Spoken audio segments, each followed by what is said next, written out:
Hello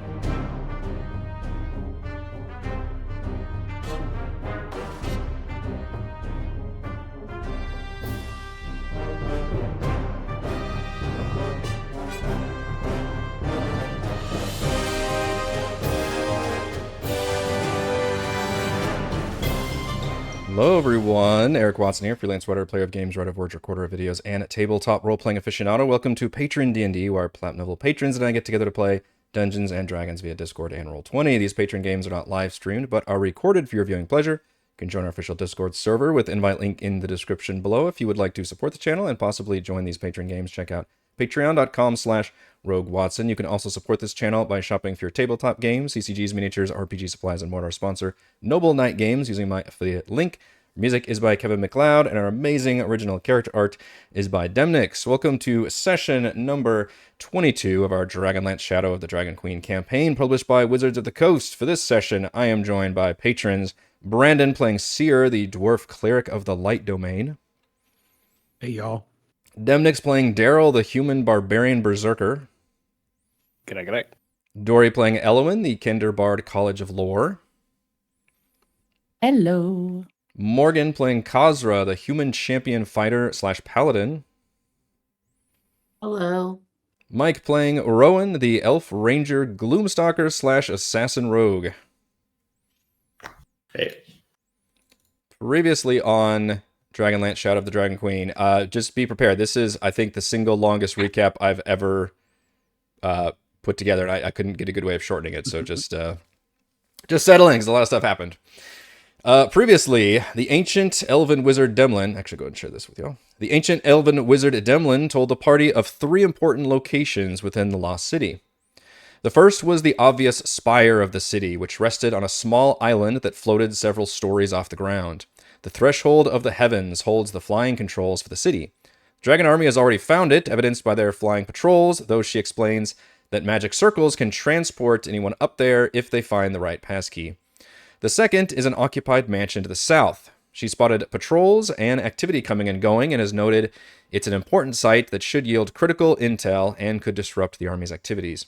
Finally, there's the Temple of Paladine to the west. Though flooded and overtaken with nature, the temple is the party's best chance at reforging the broken Dragonlance, which she has identified as a sacred, legendary weapon that could tip the scales of war in their favor. After deliberating, the party agreed to head to the temple first, while avoiding as much of the Dragon Army as possible. After leaving Demlin's and beginning their journey through the Lost City, Cere hears the voice of a child crying for help. She rushes into a building to help, finding only dead bodies and ravenous ghouls. As the party dispatch the ghouls, the dwarven cleric casts a spell to reveal an invisible child, not a ghost, but certainly strange. After defeating the ghouls, the boy reveals himself, praises the party for their prowess, and proceeds to eat one of the bodies with its too big mouth and sharp teeth, much to the party's growing horror. Rowan immediately attacked, and after a warning, shoots another arrow into the child. The child transforms into a hulking monstrosity and launches itself at the ranger, manifesting a blade of pure chaos, nearly downing him in seconds. But then a 1-2 punch of fog cloud plus hypnotic pattern stuns the deadly slod, and Coral manages to convince it to stand down. The capricious creature agrees and has fun shifting to look like Darryl. The Slod, who calls itself hungry, is eager to taste more Draconians, and the party is in the Draconian killing business. Having this nasty creature around makes them uncomfortable, with Rowan almost staging another revolt, but ultimately they continue on with Hungry in tow. As they pass through dark areas of the city, Rowan scouts a fire from a building, finding 2 Cyclops burning books for warmth. The party decides to slink by them and continue toward the temple, seeing Draconian patrols in the distance near the central spire. They finally reach the temple, seeing it flooded and surrounded by a forested embankment. They spot soldiers in the trees, but realize they're dead. Hungry is actually anxious and doesn't want to go any further, which Rowan is all too eager to press forward. As they do, several trees animate and attack, crushing with large limbs or firing hails of wood spikes. Rowan grovels, and in doing so reveals his sword and Habakkuk marks. The treant pauses, recognizing the divine symbols of the gods of nature. The party realizes that the treant, Duskwalker, has been violently defending her territory against the dragon army, and they quickly explain they're here to stop them. The treant accepts and allows them passage, though she warns them of a creature named Jameer, no longer shackled by the city wizards, and that this great flooding was his doing. Warned you it was long. I would argue No groveling there. maybe Rowan genuflected instead of groveling. Fair. Genuflected. Gave up on life. A And I would argue respectful that it wasn't, bowing. it wasn't a friendly cloud. A bow. A friendly fog cloud. It was a cloud kill. Oh yeah, it was a cloud kill. God, see, it's even hard for me to Yeah. keep track of all that. That's true. A deadly cloud. All right, so you all are at the temple location.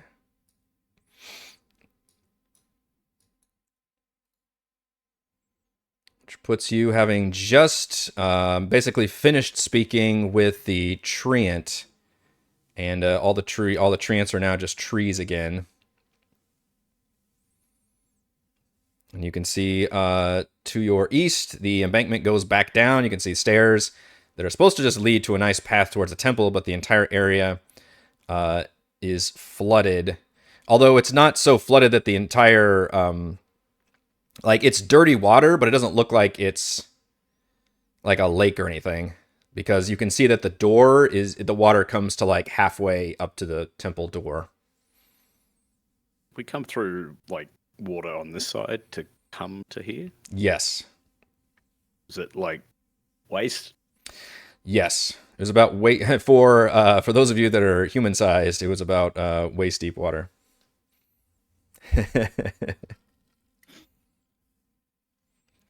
Just be doing the breaststroke to Yeah. get myself there.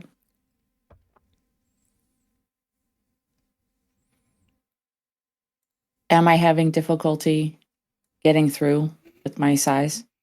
I mean, all of you, it is deep enough, like waist deep, that it would be considered, if you don't have a swim speed, it would be considered difficult terrain to get through. But Ellowyn, for you, you're basically having to swim, probably. I wouldn't let Ello get in that water. We're shipmates. Your feet don't even get wet, girl. Get on the SS Love Darryl. There seems to be an invisible Wearing my Darryl. Oh, yes, there is, because it's meant to be. Okay. sorry. Surprise. Surprise, suckers, you're trapped in here. Force wall. Yeah. Ah, shit. I guess because Elevation it's change. an elevation change, and unfortunately, it still blocks your movement. All right, now you should be able to move.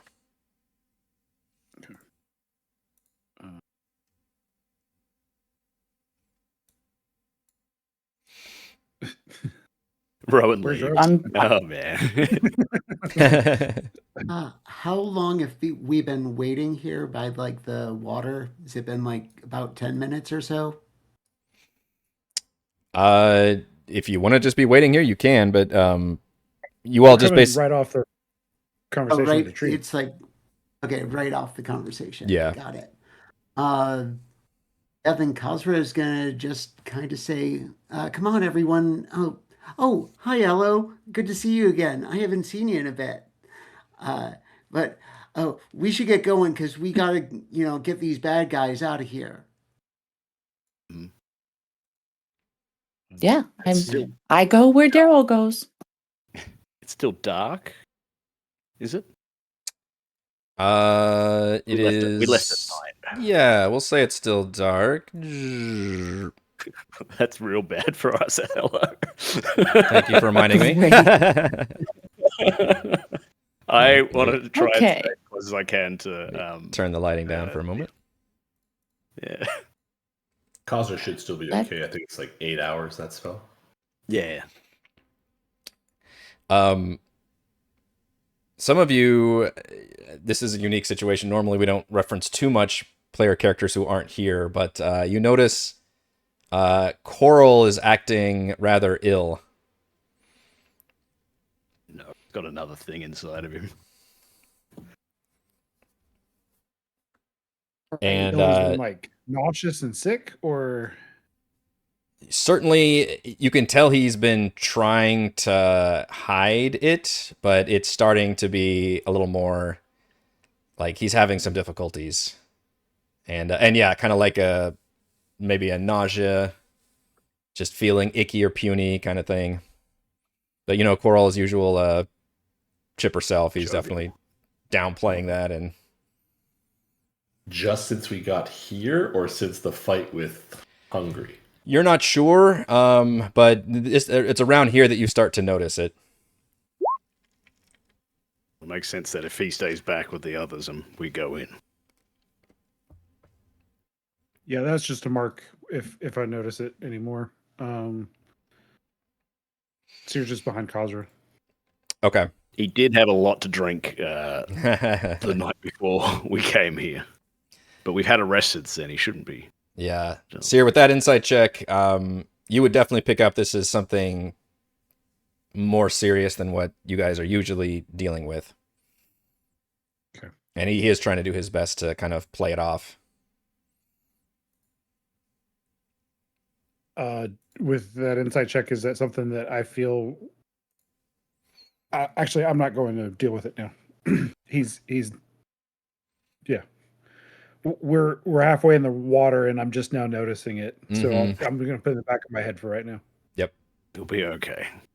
Yeah. It's as dirty. Again, this is not like pretty lake water. This is like dirty, flooded, nasty water. When you're getting in here, also, and it floods this entire area. It looks like from up on the embankment, it looked like a triangular shaped temple, except the entire northern side has just seemingly collapsed, and there's various rubble and wood and just a mess of floating and tangled within the waters.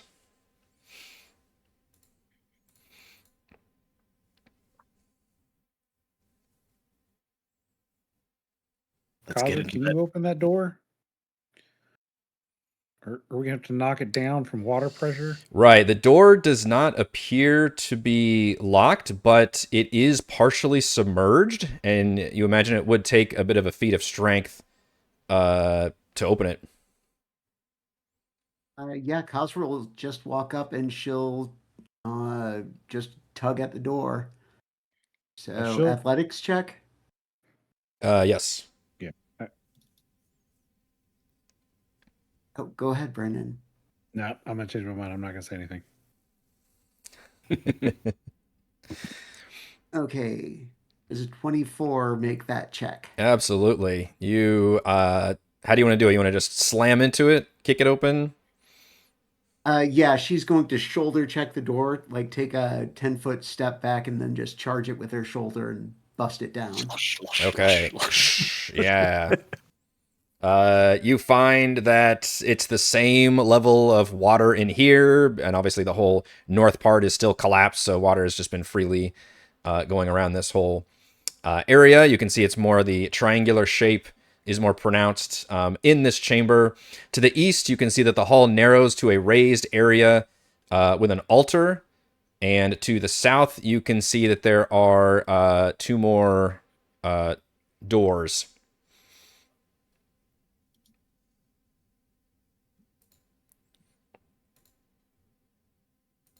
Are there any like symbols up on over here on that triangle? Yes, you can see a bunch of, it looks like there's beautiful artwork of dragons all over, which if you want to get closer, you could make a religion check. Kazra, as you step about here, your footing kind of gives way and you just find yourself, you're probably, I don't know how much all of your armor and weapons weigh, but you find yourself sinking pretty quickly as you realize, and it's you basically can't even see the floor again, very dirty floodwater. You're kind of just walking, pushing through the water, and all of a sudden you just run out of floor and you just fall and sink. And as you do so, you feel the water itself attempt to grab you. Oh, That sounds weird. oh, Like That's a weird bad. water thing. That's weird. Weird water. Badger. Shoulder check the door of a temple of the king of the gods. You know, maybe some bad's gonna happen. It is weird water. Oh, shoot. Yeah, and you are That hurts. utterly surprised as the water itself seems to come alive and wrap itself around you. The DM also rolled a nat 20 on that, which is fantastic for the start of this. Oh no. That is If only the others 24 could- cold damage, and you are grappled and restrained in this pit of water. And as that happens, the rest of you feel the water around you begin to churn as more of these. You just feel like the water itself begin to kind of move in various places. And I'm going to ask all of you to give me some initiative, please. Ah. I selected my token.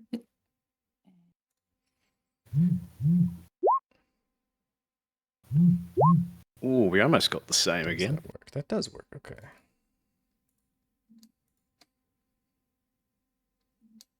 Was that your wife texting you about progress?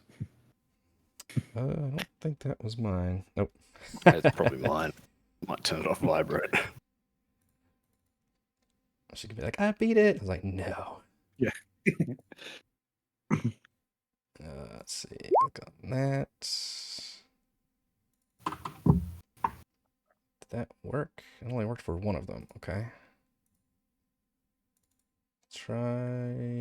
Kazra, sorry I didn't try to stop that, but I don't think Cere would know that you got attacked. 2, She's under the water too, you wouldn't see Yeah. her. 3. It's like Han Solo, or no, Luke Skywalker in the garbage company. Yeah, I was about to say, feel like Luke Skywalker now. And how much can we actually see without dark vision? Fuck all. Yeah, it's pretty damn dark I'll get a torch out. in the waist deep water. I'd say that should work well. Okay. I'll get the torch out. You all are in combat, as you can tell. However, none of you actually see any targets at the moment. You just see the water kind of moving in very odd places. Because obviously the water should be still here, but it's very much like the trash compactor moment where you just kind of see it like, you know, moving underwater. So you think something's doing that, but you can't see anything. And you saw Kazra kind of disappear into the water around here. Let's see, where are you? Let's say around here.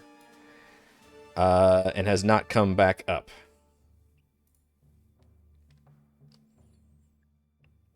And we're going to start with Rowan. Rowan, he was walking beside Kazra and just sees her, disappear, and he immediately just like tries to hug a wall, and he'll prep his bow and hold his action, hold his attack. So the first thing that pops up, Rowan, you also fall into a pit up here as well. Now, the good news is because it's all underwater, you don't actually take any falling damage from this pit.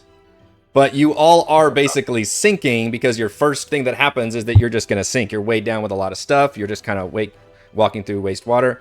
And you fall what feels like kind of to the bottom of a swimming pool. It's maybe like 10 or 15 feet or so. So very unpleasant to be down there. And you feel like there's just a lot of rubble down here. Like maybe this was another floor or something else got collapsed. Still... Well, with your vision, you can just see it's mainly just collapsed rubble. It's not like there's spikes or anything down here, but it is down quite a ways. And I think you do have a swim speed, though, as a ranger. Is that correct? No, not a Gloomstalker. So Oh, okay. unfortunately, yeah. So is he being grappled or is he just sinking? No, you are not grappled. You have not been attacked by anything yet. You just fell into this pit about 10 feet down. But because it's water... it is considered difficult terrain to move in any of the directions. Sure, no worries. So Rowan will. What's what to use for that? 10. Can he use the rest of his movement and try to get closer to these stairs? Can he swim or can he walk? Yeah, it's all difficult terrain. Honestly, even up here, it's considered difficult terrain. Going through the waist high water would slow you down too. Yeah, I don't want to cheat either. Like I know if he has the speedy feat, so if he dashes, he ignores it. But I don't think you could really ignore water that you're falling in. So I'm not going to do that. So I'll just keep him here for now. And if anything comes near me, poke. Okay, you ready an attack for something? Okay, Kazra, you are currently grappled and restrained, so you are close enough where you can see this creature. You've never seen anything quite like it. It literally just looks like the water itself has adopted this kind of draconic form, almost with like the kind of head of a dragon and kind of a serpentine form to go with it.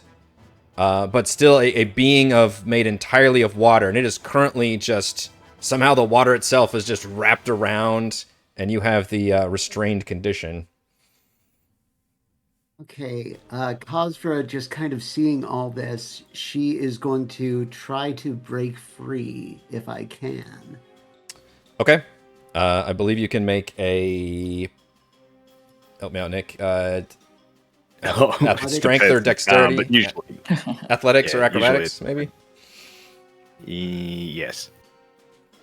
Depends on the grapples terms and the terms of it does say it has an escape with it, so you can...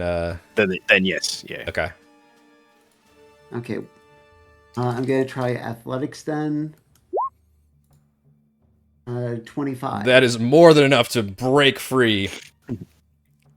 And then I'm going to use all of my movement to try to get out of this pit and back up to the surface. So how much movement is that? Like you're 10 feet down and it's difficult terrain. So okay, so I should be able to get up using 20 feet of movement.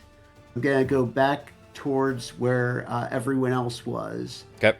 And say, there's some kind of weird dragon water thing down there. You know, it tried to suck me in or eat me or something. Where's Rowan? This thing would get an attack opportunity on you, right? I think so. Should. Just because you're running away? Maybe okay. If it can see you, then yeah. Yeah, it can. Yeah. All right, so no longer restrained, but it will try to grab you again as you swim out of there. Whoa, 22 to hit. Yeah, that's gonna hit. So we call still it, like, can't half see of this that. happening. I was going to say she probably got about half of that as she got pulled back down. Well, what I'll let happen is, let's see, what is the reach on this thing? I will say that you make it to this. I think this is more dramatic anyway and cinematic. You just make it back to the surface. Like you kick your way up and maybe you can say a few words and then literally the rest of you just see Kazra get yanked back under.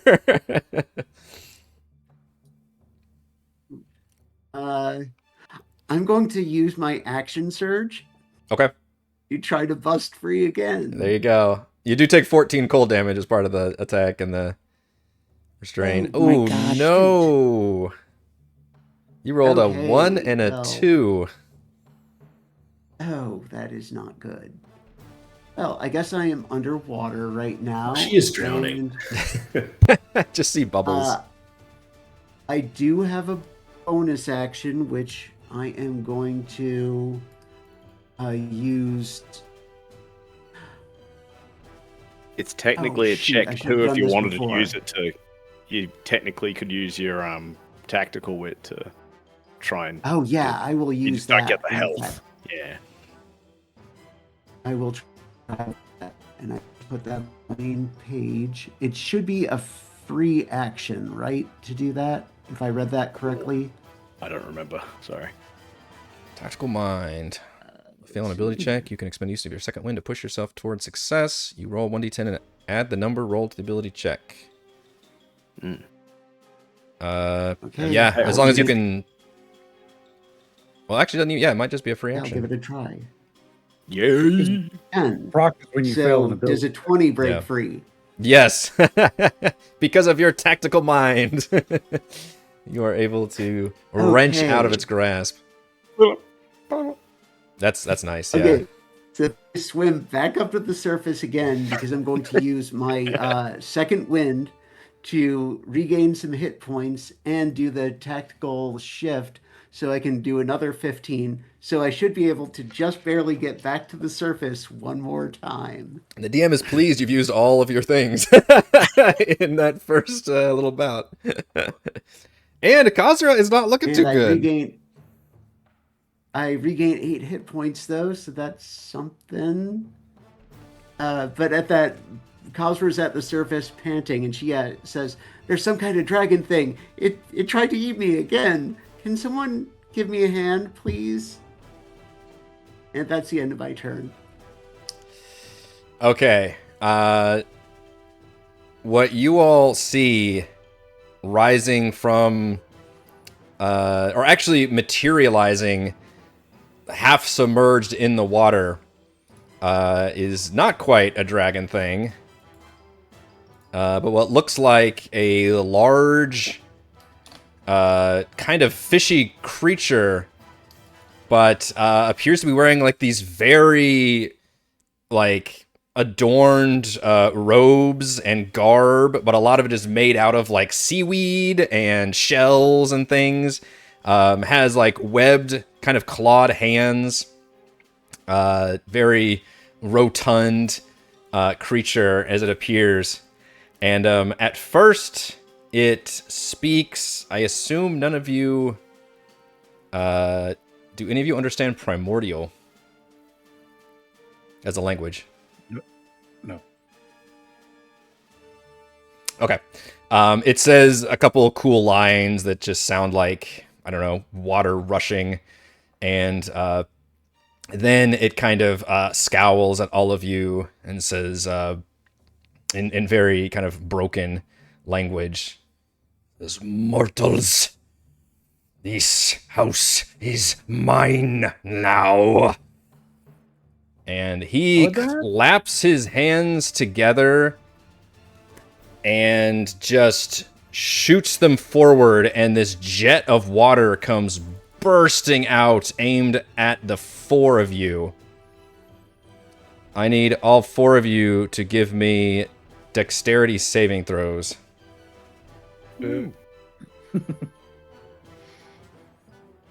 Yikes. Ugh. Wait, what? Oh, there. Nice. Can I shoot it? 18 was the save. Hey, some of you Oh my made that God. save.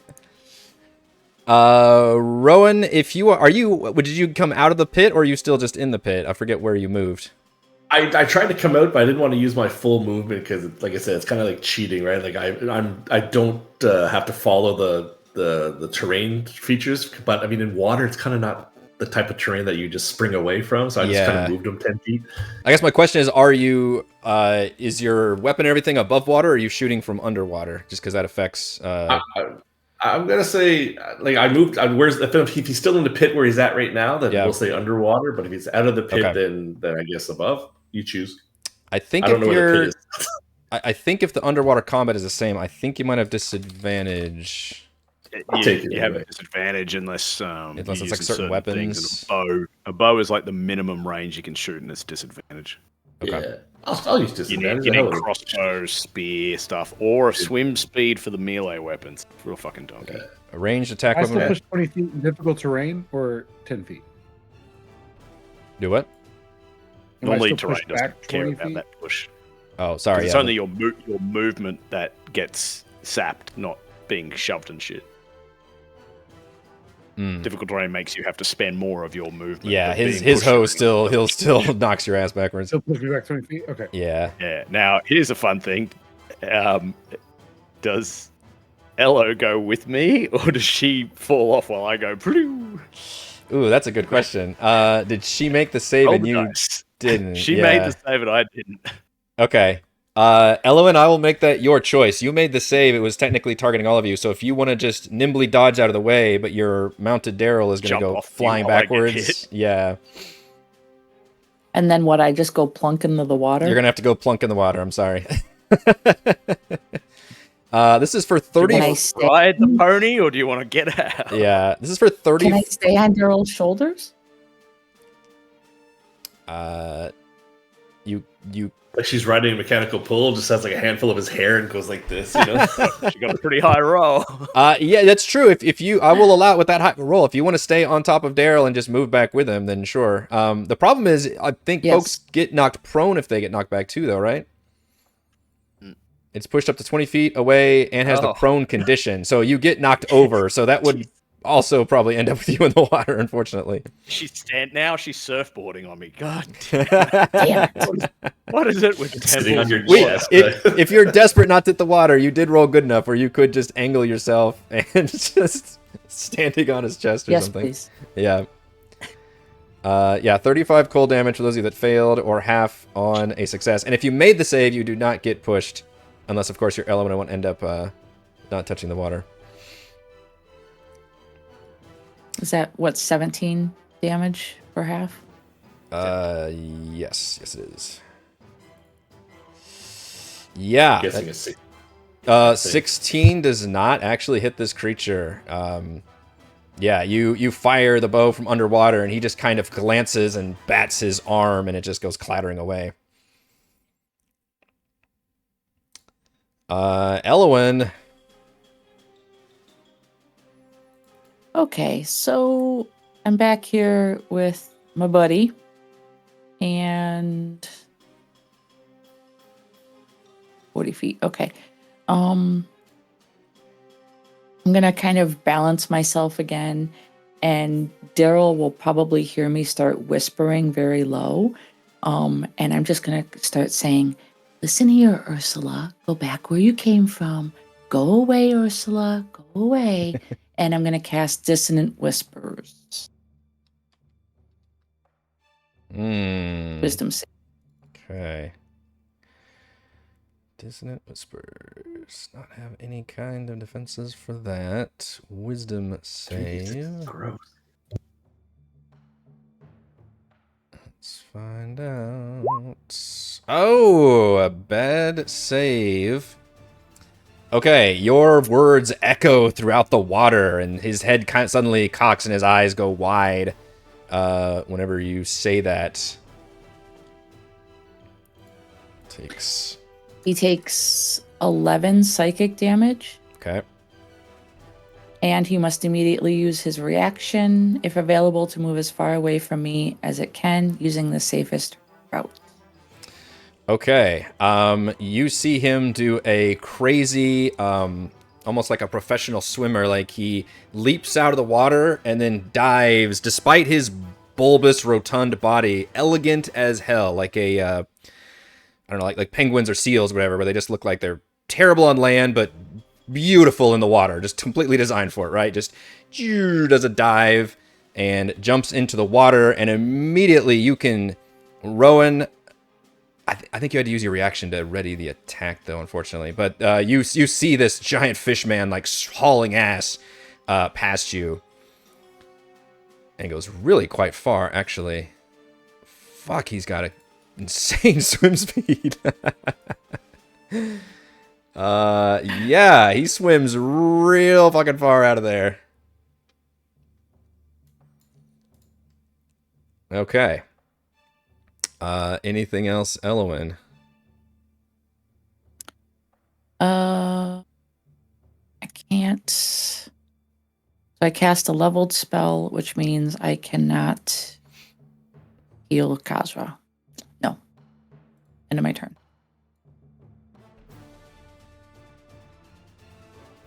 Okay.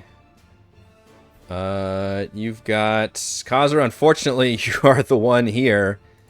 I don't mean to beat up on you, but you feel that same creature. What's funny is nobody's going to believe you now because they all got knocked over outside of the building as this dragony, watery creature forms up and again tries to grab you It's got fish in it. with its own. Isn't that such a cool fucking art? I love that one.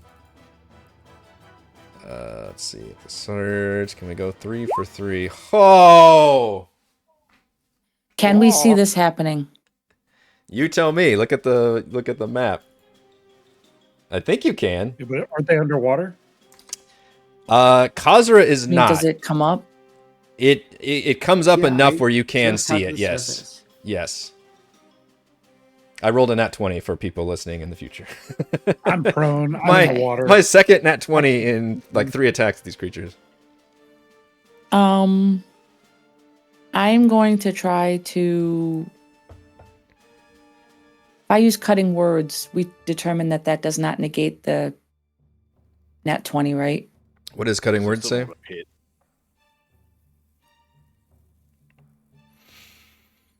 I use a bardic to. Subtract the number rolled from the creature's roll. Reducing damage or potentially turn the success into a failure. I feel like we looked this You up can take it once. off the attack. You can take it off the attack roll or the check, but it's a nat 20, so it's an automatic Yeah, hit. it's So you great. can't make it not a hit. But even if you subtract, Reduce the edge.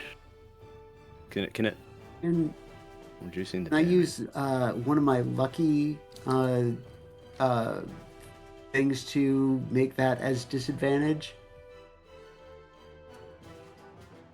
It does say I can impose disadvantage on you definitely D20 can. contest. Yes. Okay, then I'll use one of my luck points for that. Oh, wow. There's a Reddit thread Alright, from 10 Kazra. years ago about this.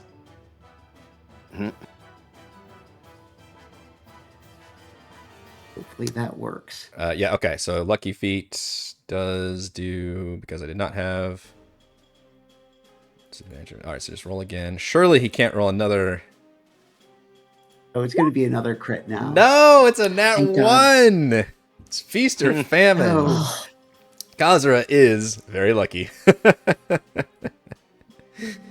Yeah, I say and at that cackle as point- she's like dying, basically, like, dang. Kazra at that point starts clutching the symbol that is on the breastplate that she got all the way back in below Paladin, the infinity constellation on her chest. Starting to believe. Yeah, and she goes, "Oh, I got to thank the blue lady next time I see her." Okay, and then the next one that comes up is going to be, this is the one that was lying in wait for Rowan, who is just kind of right there underneath, kind of swam up from the pit, but still underwater, and now you see, again, this was just water around you, all of a sudden it shapes into this draconic serpentine form that attempts to attack you, and I'm going to give it advantage because it is completely invisible while it first attacks while submersed in water. Wow! Wow! The game is rebalancing in a very dramatic way. With advantage, I rolled a 2. So, You're in my house. yep, this creature is just fumbling as it circles around you. All right, Darryl. Alrighty, I face down in the water with Ellowyn on shoulders. I'm gonna roar and stand up as I slowly find my button on the other page. Fuck, I hate embarrassing. So, come on, Darryl, together. There's rage. Enter rage? Rage. No, that's not my one with the thing on it. We all know what it is. Yay! So I stand up, I've got Ello on the shoulders, and I see Cere lying down, and I'm gonna I'm gonna use my action to grapple Cere. Am I able to pull her up with that? Oh yeah. 'Cause I can take a Assuming move. Cere allows herself to be grappled. Something grabs me underwater and I resist. Like I did. No, Darryl, no. Yeah.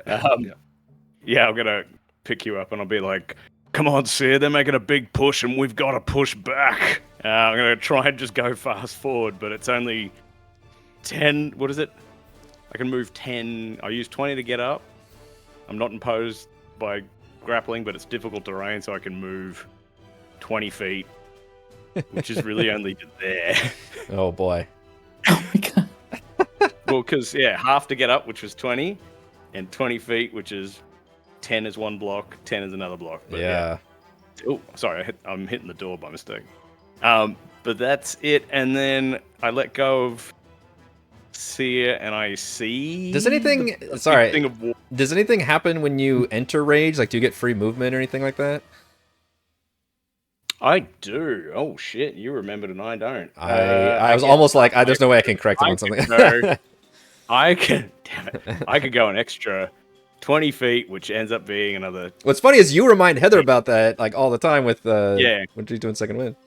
Tactical. I can go another little square. Thank you, Eric, for this generosity. one square. I just like how you're watching Kazra get killed. You just close the door. Like, and we're done here.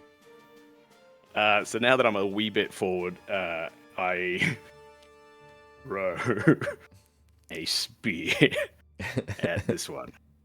Nice. And how far is that? I probably can't. Oh no, it's within range. So, spear, throw, bullshit, not reckless, throw. 23. Will definitely hit the water. You can clearly see the water has formed into a large creature.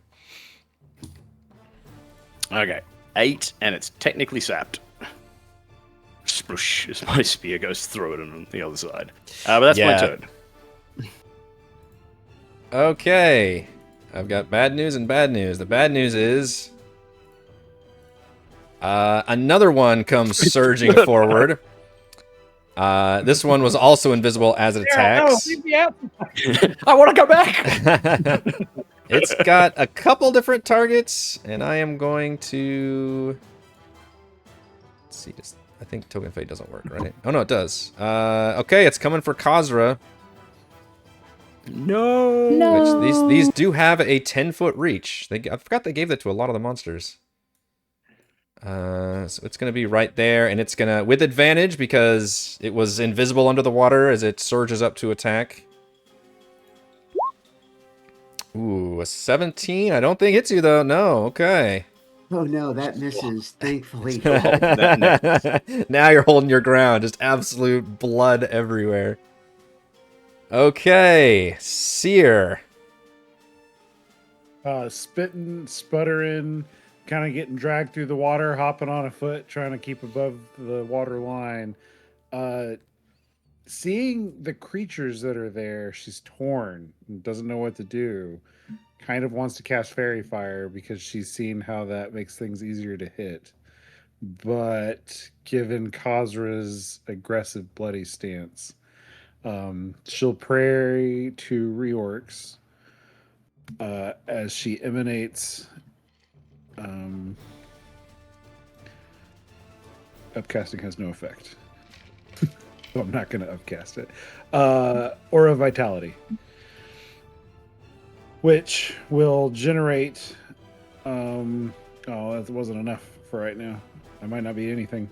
So there's a 30-foot radiation from her. Radiation. Can I do it? 30 circles, so it changes. Can I do it when I cast it? When you create the aura and at the start of each of your turns while it persists. So Kazra gets 5 points of healing.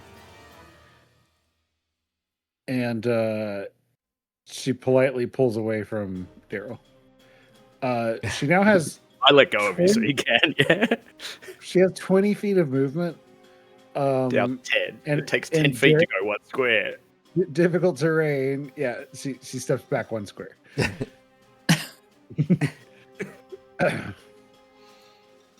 All right, Rowan. So Rowan will attempt to surface if he can. I believe so. Because I don't. Were you successfully attacked last time? I don't think you were. This is the one I rolled the 1 and the 2. No, yeah, so you're okay. You can definitely surface. So Rowan will surface, and then he'll actually see if lightning will strike twice, and he'll show his his crashing wave sign from Habakkuk and just point it at the thing that's right close to him, and just say, Stormlord, protect us, and just try to blast it. It's not a very strong spell, but you never know. So it needs to do a Depth charge the place. Ooh, yeah. very nice. This is the special charm that you received. Yeah, so I got one left now. Yeah, which is basically, I believe, the Thunderwave spell. So Constitution save, and I think it can hit both of them, right? 15-foot cube. Let's see. No, that's the other one. Each creature in a 15-foot cube originating from you. So yeah, you can hit 1 and 2 with that one. Constitution save. Let's go. Push him over here. And I don't have 2. Okay, they both fail. And they both take 10 thunder damage. Pretty good on the 2d8. Does it push them back too? Crash. I think it does. Sonic boom! Yeah. And is pushed 10 feet away from you. Yep. So Nice. Just get slam-a-jammed that way as this ripple just... Just a little bit closer, please. Sorry, guys. And he'll try to use the rest of his movement. We'll say, 10 to get to the top, to get to the surface? I think you'd already gotten at least some distance to the surface before. Oh, yeah. So it's difficult terrain, so he'll just go, 10, 20, Don't go too 40. far. I just want to get away from the pit. Yeah. Is this whole thing a pit, or if Rowan stands here, is he okay? It looks like that's okay. Yeah. Okay, so Rowan will post up right there. Oh, So- you can use bonus action. Oh, and he'll put Hunter's Mark on that guy then. But does it hit him? What? Is it left his range? Oh, actually, I can't do that. I can't cast 2 spells. So never mind. Yeah. Oh, Well, that's yeah. that's an item.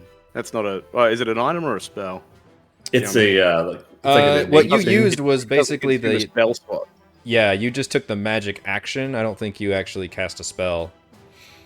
Oh, okay. Well, then I'll You hit just that guy can't with use Hunter's Mark. You just can't use 2 slots. Yeah. You know, Okay. if you've got something that doesn't use a slot. So Then Hunter's Mark. And no, I'm not going to say they get a reaction hit after being Okay. shoved away with the sonic boom. All right, Kazra.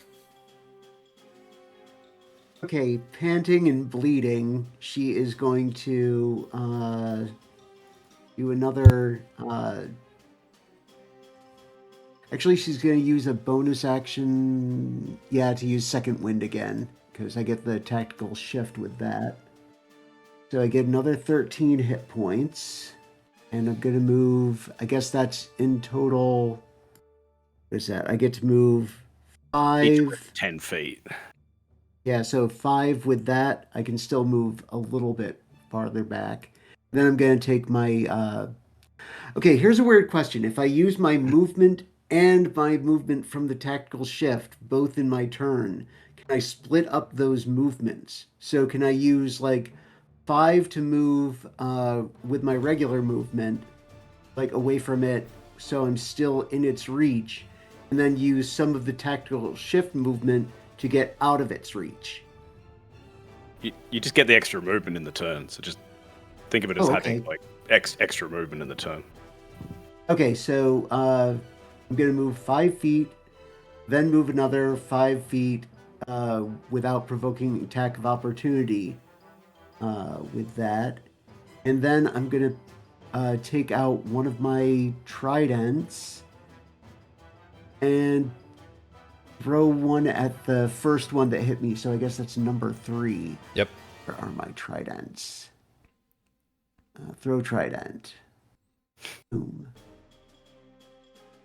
Is a 22 hit? Mm-hmm. Okay. That is 8, because the 2 is for my dueling. Then throw another one. There's an 18 hit. It does. Crashing into its good. watery body. That one is 12. Wow. And Kazra, just panting, is going to kind of stay there and go, I really need a rest. And that's the end of my turn. This watery creature does look to be quite diminished after that assault. You all haven't seen the dude since Ellowyn scared it off. And we go to Ellowyn. Okay. Ello sees that Kazra is heavily struggling to get back towards us. So she said, to her, you may collapse later. Now you need to stay on your feet. And she's going to cast Healing Word. And that will be 9 points of healing for Kazra. And as a bonus action, I would like to also give her Bardic Inspiration. The healing word's a bonus, my dear. Yeah, healing. Oh, craptastic. Never mind. Have you got cure wounds? I do not. No. Well, you still have your action. Yeah. Dodge. Oh. I don't. Yeah, but I can't do anything with my action other than what can I do? What can I do? I can vicious throw. mockery. You got. Oh, that's a cantrip. Yeah. Sorry. It's only been a hot minute since I've played this character. Yeah, that's a great point. I will look at that creature that took Kazra almost down to death, and I will say, I've had bathwater that smells better than you, and we will throw a vicious mockery at it. Wisdom save 15. Damn it. It smells just fine.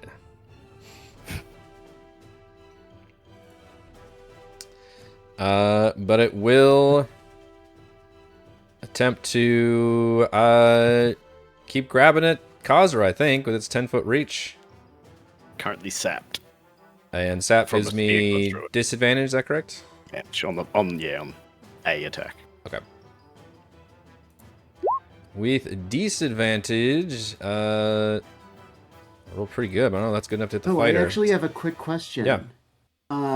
My trident would have had topple. Would it have to use like what I have made it topple, or does that not affect it because it's in water? Well, topple isn't a condition. Does it make it Topple makes knocks prone. it prone. prone? Okay. It is immune to prone. Okay, cool. An 18, does that hit or no? No, it does not. Does not. All right, Kazra tanking it up now. Would it have a 19 of hit? Oh, that's fine then. We'll have this one chase after Rowan. Rowan, you see just this thing just surge forward out of the water and snake up and again try to lash at you with its 10-foot reach. Ooh, a 22. It is going to grab you and deal 19 cold damage. Boy, that is really, really good damage when I hit, though. And it grapples and restrains you in its grasp. Pull you closer. Darryl. It's your boy. Let's have a look. This one's right here. That one's right there. Okay. Let's take a step in. Put the shield down on the water, and it's floating like a teacup underneath. Pull out the old... Oh, they're not close enough to each other. Okay, pull out the pike. And recklessly attack this one, because it's looking almost done. Reckless. 13? Does a 13 hit? 13 does hit. Woohoo! We got it! we just slumped over the line. I'm savage. I'll take 12, and I get my frenzy. Are we 2d6 on attacking top, so 20. 1 or This 3, one, sorry. the third Okay, for 20 Third, sorry. damage? Woo! Yeah. That one's looking real messed up. Real messed up. Okay. Official diagnosis. Uh-oh. Okay. I gotta use the second main attack. Okay, second main attack against it's at advantage. 25 to hit. Yep. And this is nice, 15 damage on that one. Okay, Isn't that a nat? Oh no, never mind. You No. obliterate the creature. You just slice through it, and each time you hit it, it's just like hitting like a waterfall. But you finally feel like a satisfying impact, like a crunch, and all of a sudden it just kind of falls apart into regular water. Nice. I'm thinking like a really big when you splash your friends in the pool, like just a real big splash of water. And some of it hits Rowan. And then Thanks, man. I went 10 feet. So 10. That's 20 feet. That's 30 feet. Sorry, Elliot, we're getting in amongst this. Oh damn it! And then with this, I'm gonna. He's still. I think you're in the pit there, though, so you may not want to go too Not far. quite, not right there. No, But Rowan does. okay. Rowan does Not that- call out. Not that I know. I'll allow it yeah. because you were in there. You can call out and say, "Don't move." Basically, further northeast, or you'll be dropping into a pit. And with my bonus, I'll use the butt end.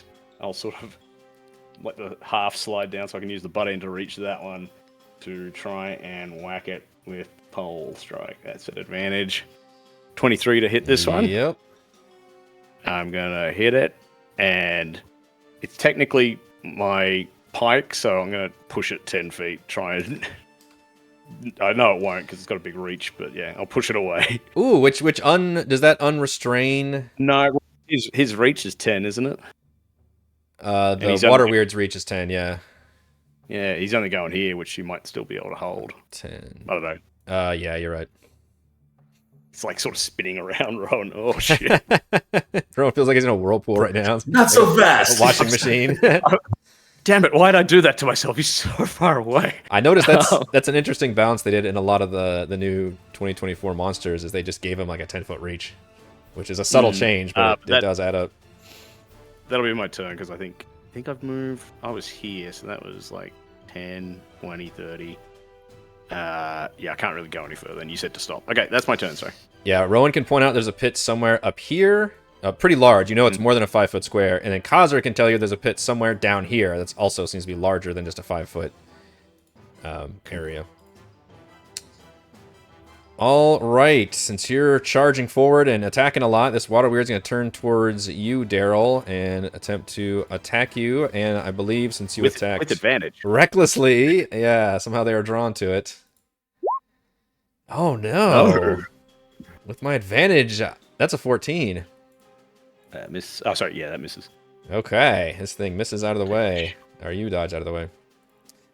All right, Cere. I thought it would. I don't know how to make it re-roll 2d6. So this is the healing that goes to Kazra. It'll be 9. Oh, okay. Because if you click it again, will it take the spell slot away? It tried to. Yeah. Okay. So she'll kind of mumble under her breath, and she says, "Reorx, I don't understand how I can be helpful." And suddenly, this light comes down and strikes at the one right next to her that just attacked at Darryl. Sacred Flame needs to make a Dex saving throw. Dex save. It's pretty wiggly. Oh man, I can't make a save though. Nice. 8 radiant damage. Okay. Yeah, that creature seems to recoil, and it does deal damage to it. And I'm gonna try to just step around the corner. Okay. Rowan. All right, so Rowan, so he's grappled, and he can't move, but he can still attack. Is it a disadvantage? You're I restrained. believe it is, right? Restrained as Restrained, so it's disadvantage. Disadvantage, yeah. You can choose to escape, but it is an action to make the check. Yeah, he'll pull out the blue phoenix blade and he'll attack it for 22, Yeah. and that's with Hunter's Mark. Okay. Yeah, got And hit then before you he'll, might have lost it. Pardon me? Oh yeah, that's true. I didn't do that. Oh, Here, concentration. I'll do that right now. Yeah, hold on 1 second. Sorry about that. Yeah, I totally forgot.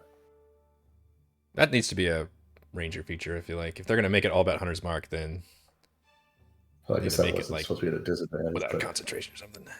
10 is fine, Yeah. I think. Yeah. And then he'll use his dagger, the Nick.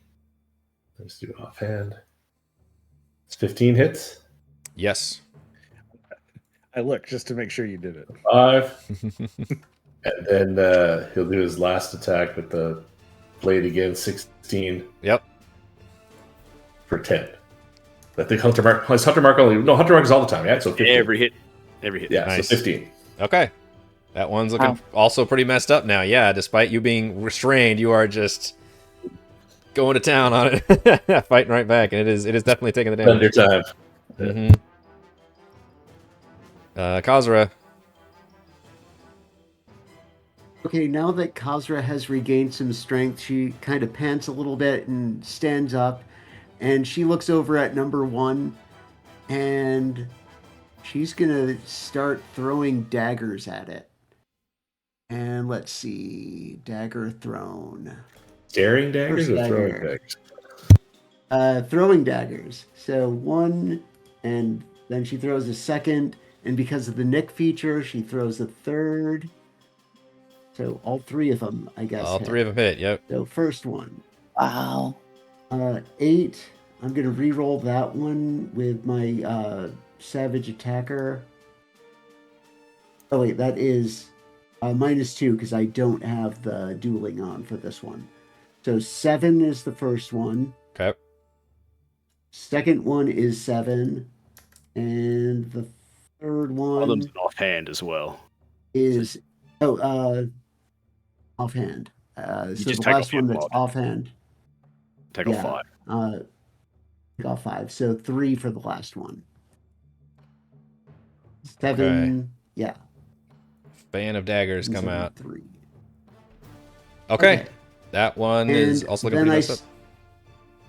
and move up a little bit, and for a bonus action,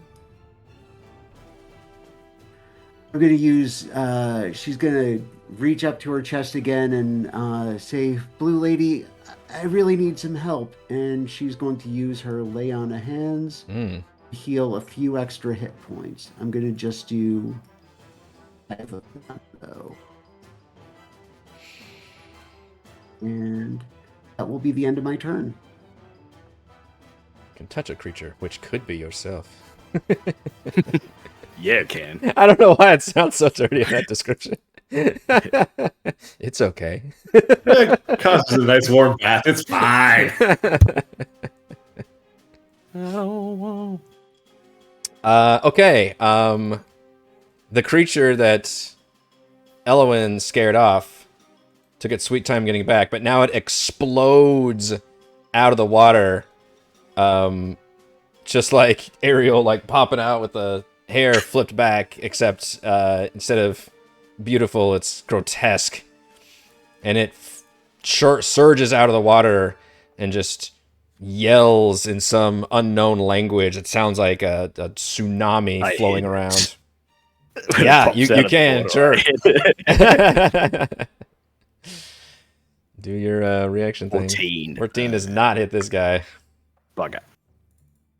And he is going to whip out, and he seems to be attacking with a like a whip made of water. So it's kind of like what the creatures are attacking, except he's just like whipping it out instead of it being part of his body. He's gonna attack Rowan first.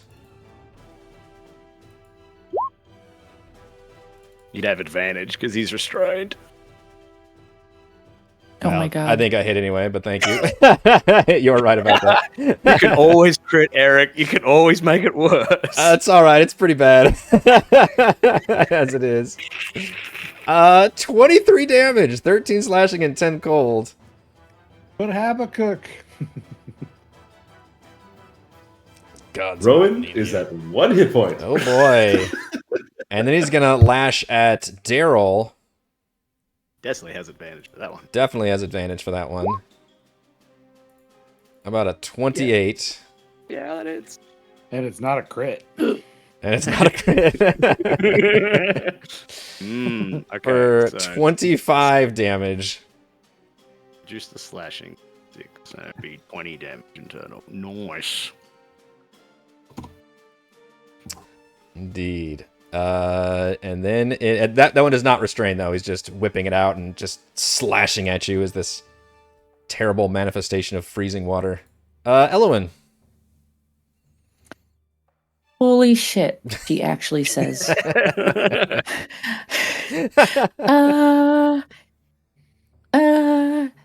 Yeah.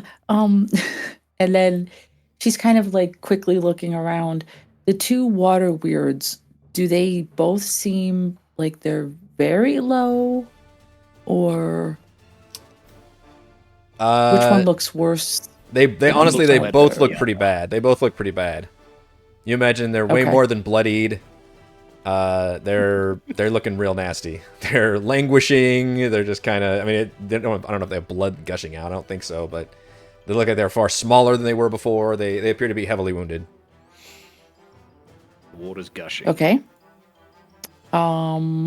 She's going to look at the one that is over by Rowan, and she's going to reach both of her arms out on either side of Darryl's head, and she's going to say,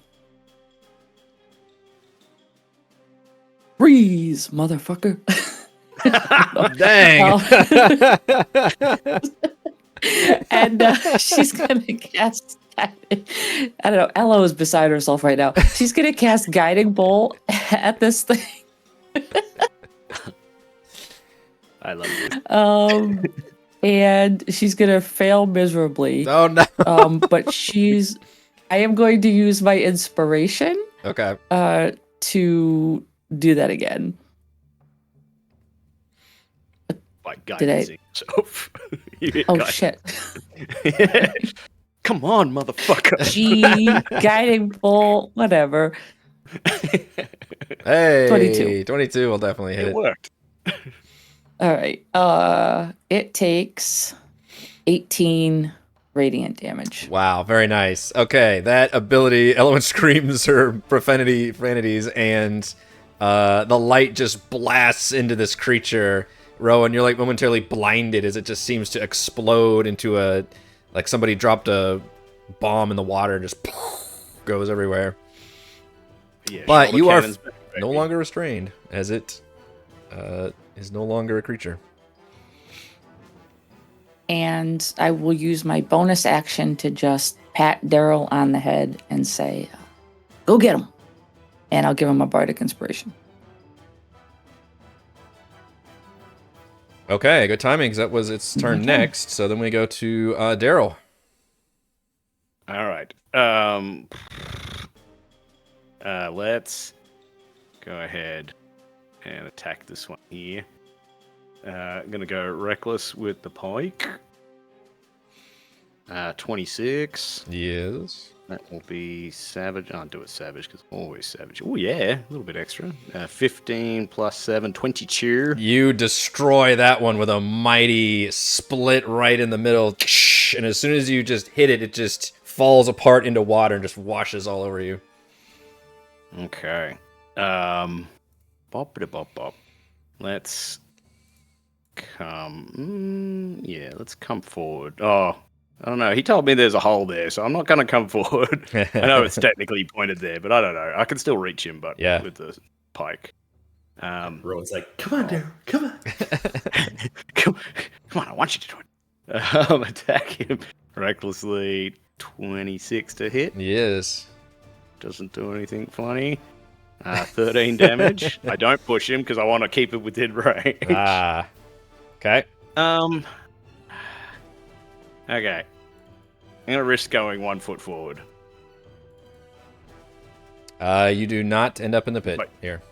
Okay, yeah, I do like a toe tapping. I was gonna say, if you're going Okay. slow and like being careful, then you can kind of feel your way out, and I would definitely allow it. Yeah. But you can tell there's no. In fact, I will say you can tell that it drops off directly to your east. Excellent. Feel that edge. Whoop, nope. Yep. And I'll just do the pole attack. Gonna grapple him, but I realized I fucked up what I did. 11. Hence I'm looking down and not paying attention. Mm-hmm. But that'll be... Oh, hang on. I remember Ello's told me that I should motherfucking hit this guy, so I'm gonna roll my D8 on top and make it a 12. Oh, yes. Not quite inspiring enough. Just doesn't sound right coming from me. That's my turn. Cere. With her back up against the wall, looking out at the treant, she's going to think of what Duskwalker told her about there was a powerful creature nearby once shackled by mages. And she's going to turn the corner to see who's, like, looking really hurt. Can she see Rowan? I think the most I can do is step in one more, and that's not enough to get him. So Darryl is the one who's going to get whole 4 hit points. Sorry, man. Thank you. I need to change that to a 3.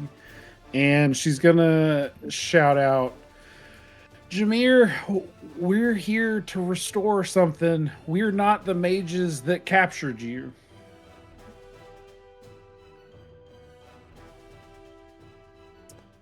Okay, you want to take the influence action and try to speak to him directly. You can give me a persuasion check, but I'll have to do disadvantage. The creature is hostile to you. Okay. Thinking if I can pull some type of stupid bullshit where I can use a different skill as a persuasion, but I don't have anything that would be useful here.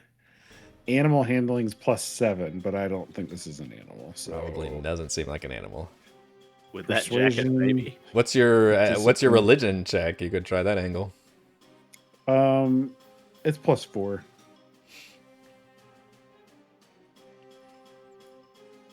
But it's fine. I'll use persuasion, which is just a +1. Sorry.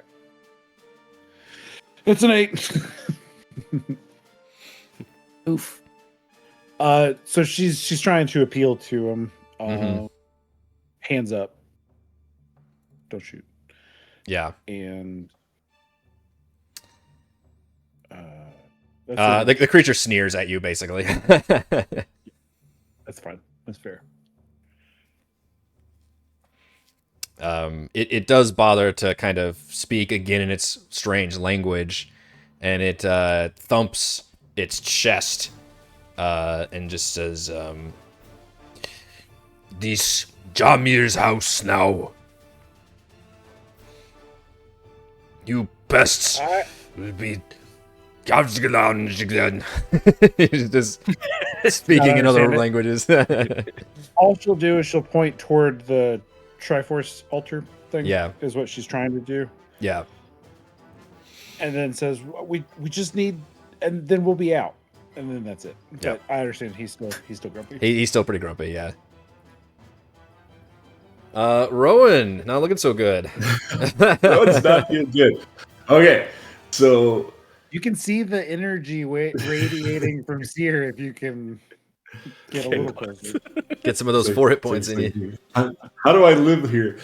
So if Rowan enacts a magical item that he's wearing, is that his action? Magic action. Typically, you use. It should say on the item, but it's usually you use a magic action to activate that item. They make that very clear in the new rules. I realize that this book was designed before technically the new rules, so some of those items might not have that on there. Advantage. You can use specifically. That's what you do. This one says specifically use a bonus action to teleport along with any equipment you're wearing to occupy space within 30 feet and give advantage the next roll. Yes, this is just a bonus action. Okay, so Rowan's he's just gonna grab his cloak and he's gonna go. Oh, he's just gonna pop right there, Okay.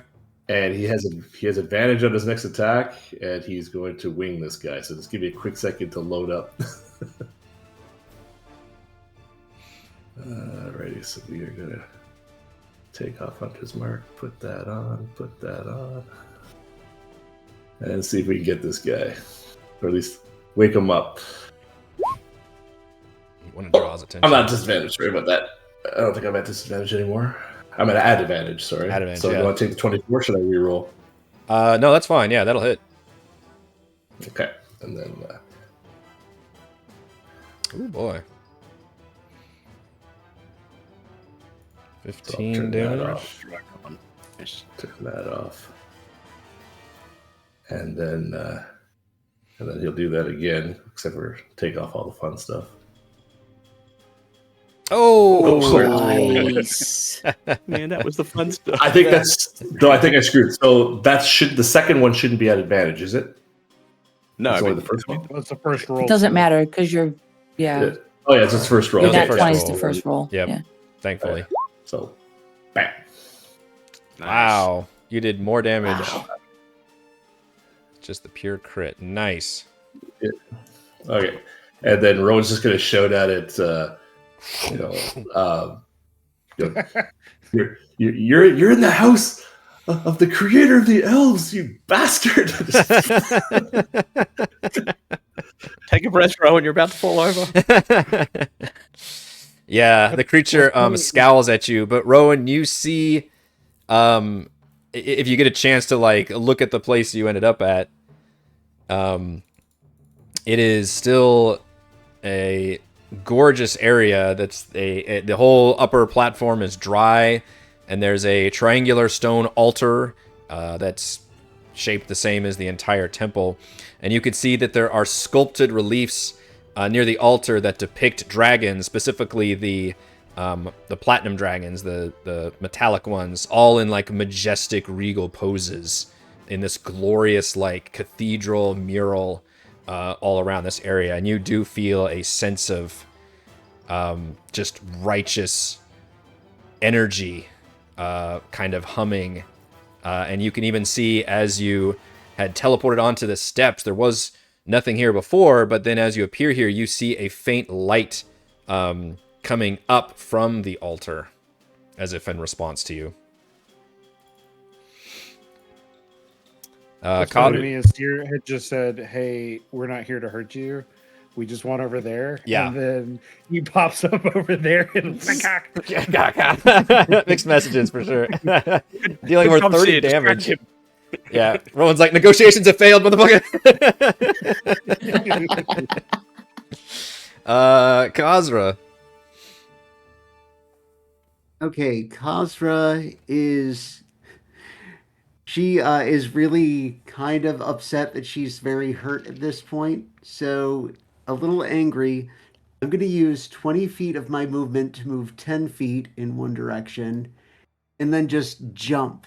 Long jump out of the water, and I can go my entire strength score, so 20 feet, right up to here. And as she's flying through the air, she draws out Gentita's longsword and starts swinging right at the guy's head. And let's see. Longsword, where are you? There you are. First attack. Is a 16 hit? Does not. Just reaches up an arm and it Okay, just then- comes off his scaly arm like it's fish scales. She's going to take another swing then. I'm assuming that one hits. 26 will hit, yeah. Okay.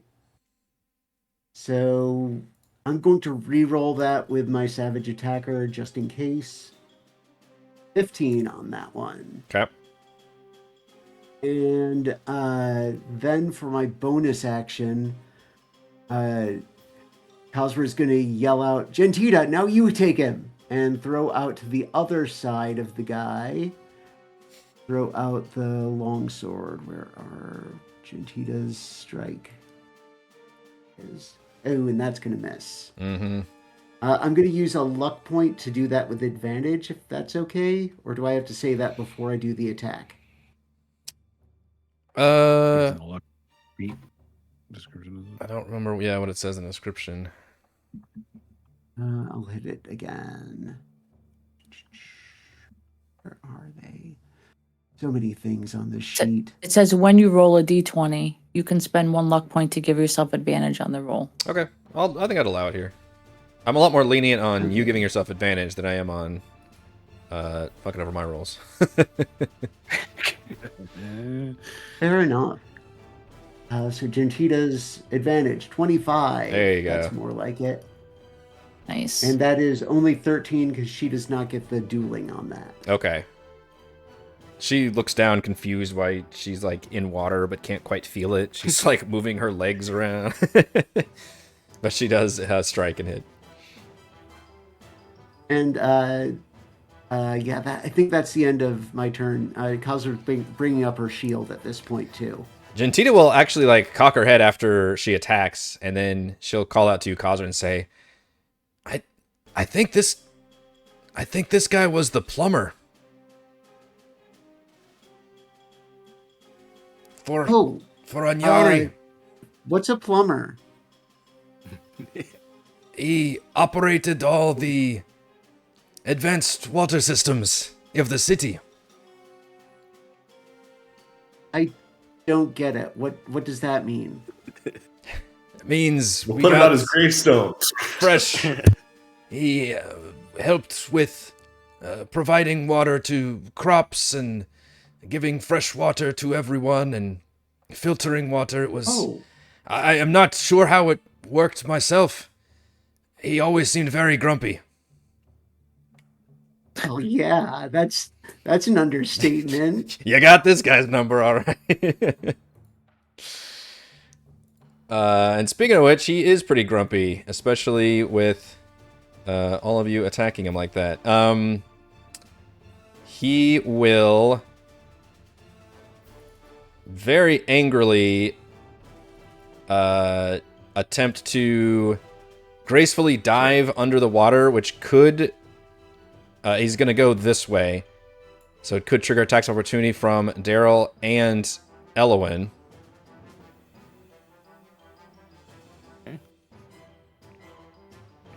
Why not? I'll swing my hoop back. And it's still advantage because I'm a reckless motherfucker. 20. 20 does hit. I don't push him because I want Kazra to hit him. 22. 22 does hit as well. 6 damage from... Okay, you my guys hoop back. both get off attacks as he swims away, but then he just pops up right next to Kazra. And he glares and does that thing again where he just raises his arms, says, "My house now!" And he slams his hands together and pushes out, and just another jet stream of water comes flying out from his hands. And all of you are in such an amazing line. It really is a gift. Isn't that right? Rowan, come join in. Yeah, Rowan. you're missing the party here. Let's see. Let's do water. Water's great. What do Me we and my got? 1 hit point will be safe up here, thanks. Water. Maybe no. Let's do water breath. I don't know what's the best. Something like that. I need a dexterity saving throw from all of you. You know the drill. Yay. Oh, yeah.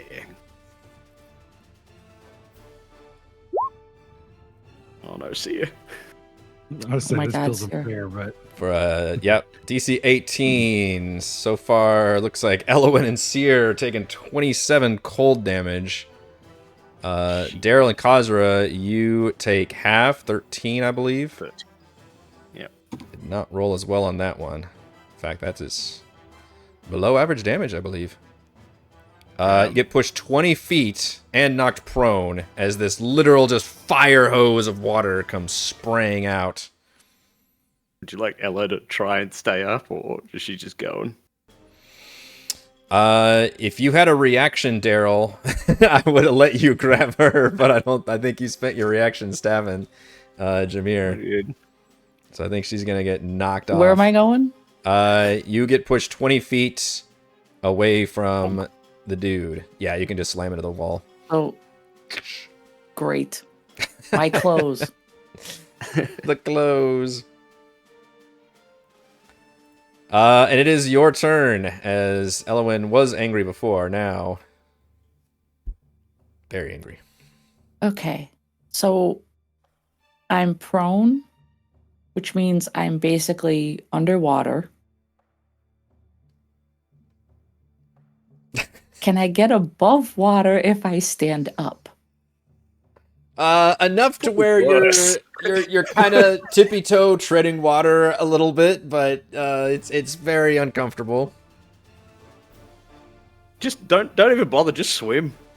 You're not even touching the bottom. Just go. It's half movement anyway. Yeah.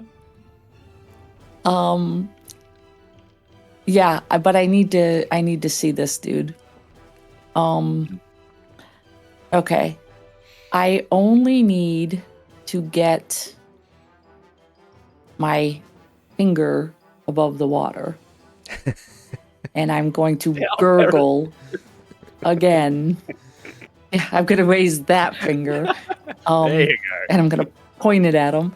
And I'm going to throw a guiding bolt at him. Oh, my knees, the commitment to the bit. All right. Guiding bolt again. 16. Doesn't quite do it. So close.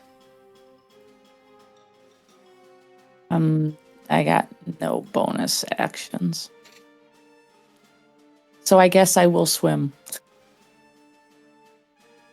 What, I can swim 15 feet? Yeah. Yeah. Oh, 15. That guiding bolt goes right by his head, and he immediately does the Jabba laugh.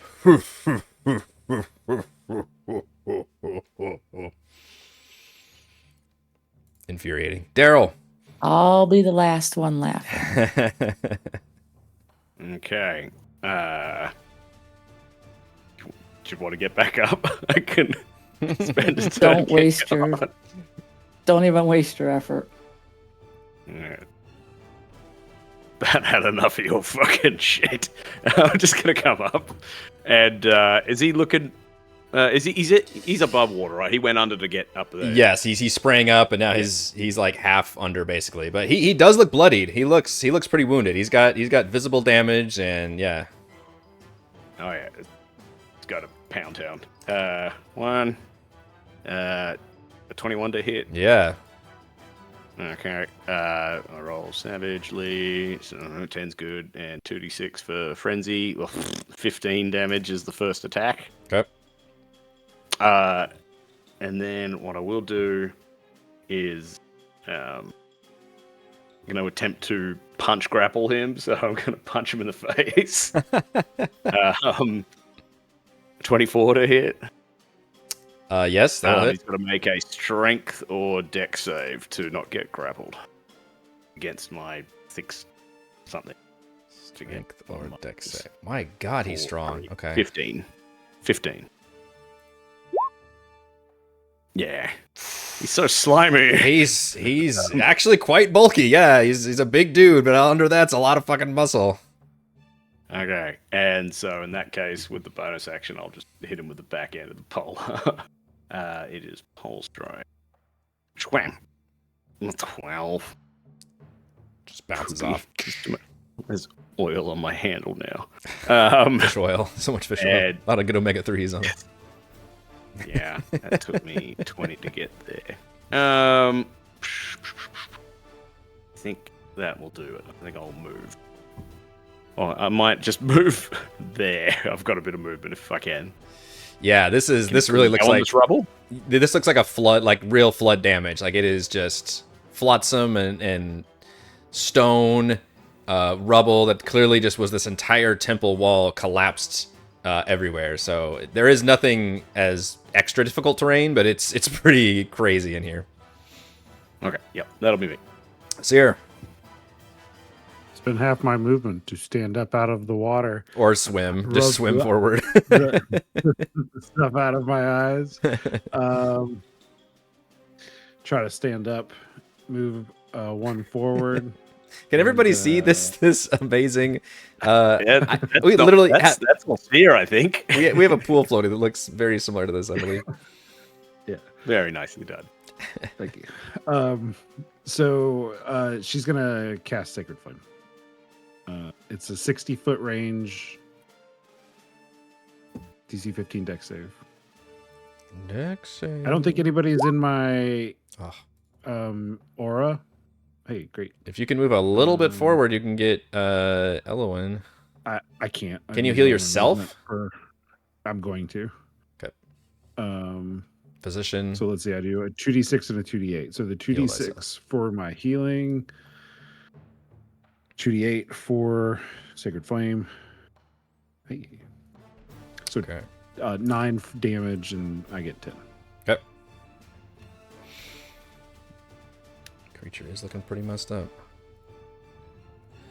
Rowan. All right, so now that Rowan's on the stairs and he's seeing what's going on behind him, and then he's looking at the fight, and he looks at Darryl and he's like, "You got this!" And he turns to the altar, and he kind of like just kneels and doesn't know whether to speak Elvish to it because Paladin created the elves, or he doesn't know to speak like Draconic to it because it's like the dragon. So he puts both his hands on it and he just says in Draconic, "Creator, help us."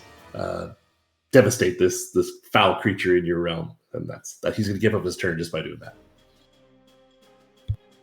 Okay. Make me a religion check or a charisma check or a persuasion check, I guess. This is the power of your prayer, essentially. Oh, they're both 0, so let's do religion. Okay. You do still feel that sense of righteousness and not quite calm because you're still in a heated battle, but you definitely feel a sense of rightness from approaching this altar. And even as you get closer, you can see that light has started to become more prominent. But that's all that happens at the moment. Kazra. Okay, Kazra is going to ask Gentita to go onto this side of the dude, and she's going to attack first. So let's see. 25. Yeah. For 11 damage. Okay. And then Kazra's going to take out the Warhammer and swing at him. 20 We will hit. Yep. For yeah, I'm going to keep that one. So 14. Then a second swing. 26. 6. Yep. Or I might as well re-roll that with Savage Attacker. 15. Okay. He takes a couple big clunks. Yeah. As she says that, it goes, "Well, you should leave or something because we don't want you here anymore. It's not your temple." And that's the end of my turn. I'm not going to push him back, by the way. Okay, yeah. You knock him around pretty good, and finally he looks up and he scowls and he kind of coughs in a big wad of blood and he kind of spits it in the water and he kind of stares at it and stares at all of you and wipes the back of his mouth with a scaly arm and says some more words in this primordial language that you can assume are not very nice. And then he actually just like claps his hands together and you brace for a moment.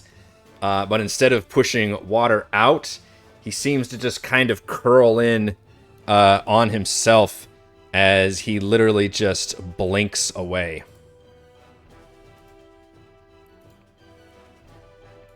But unlike somebody dropping into invisibility, like you can just feel and tell, and you can even hold out with your hands, like he is gone.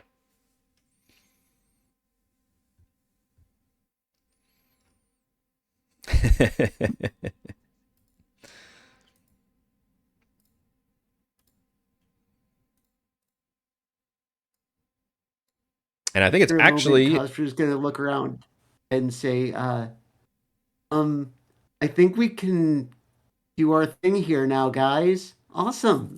got him.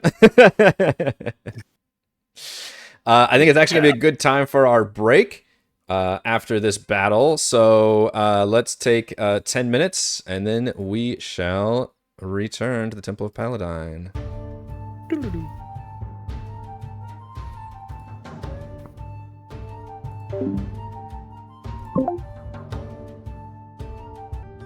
Yep. No. Yeah.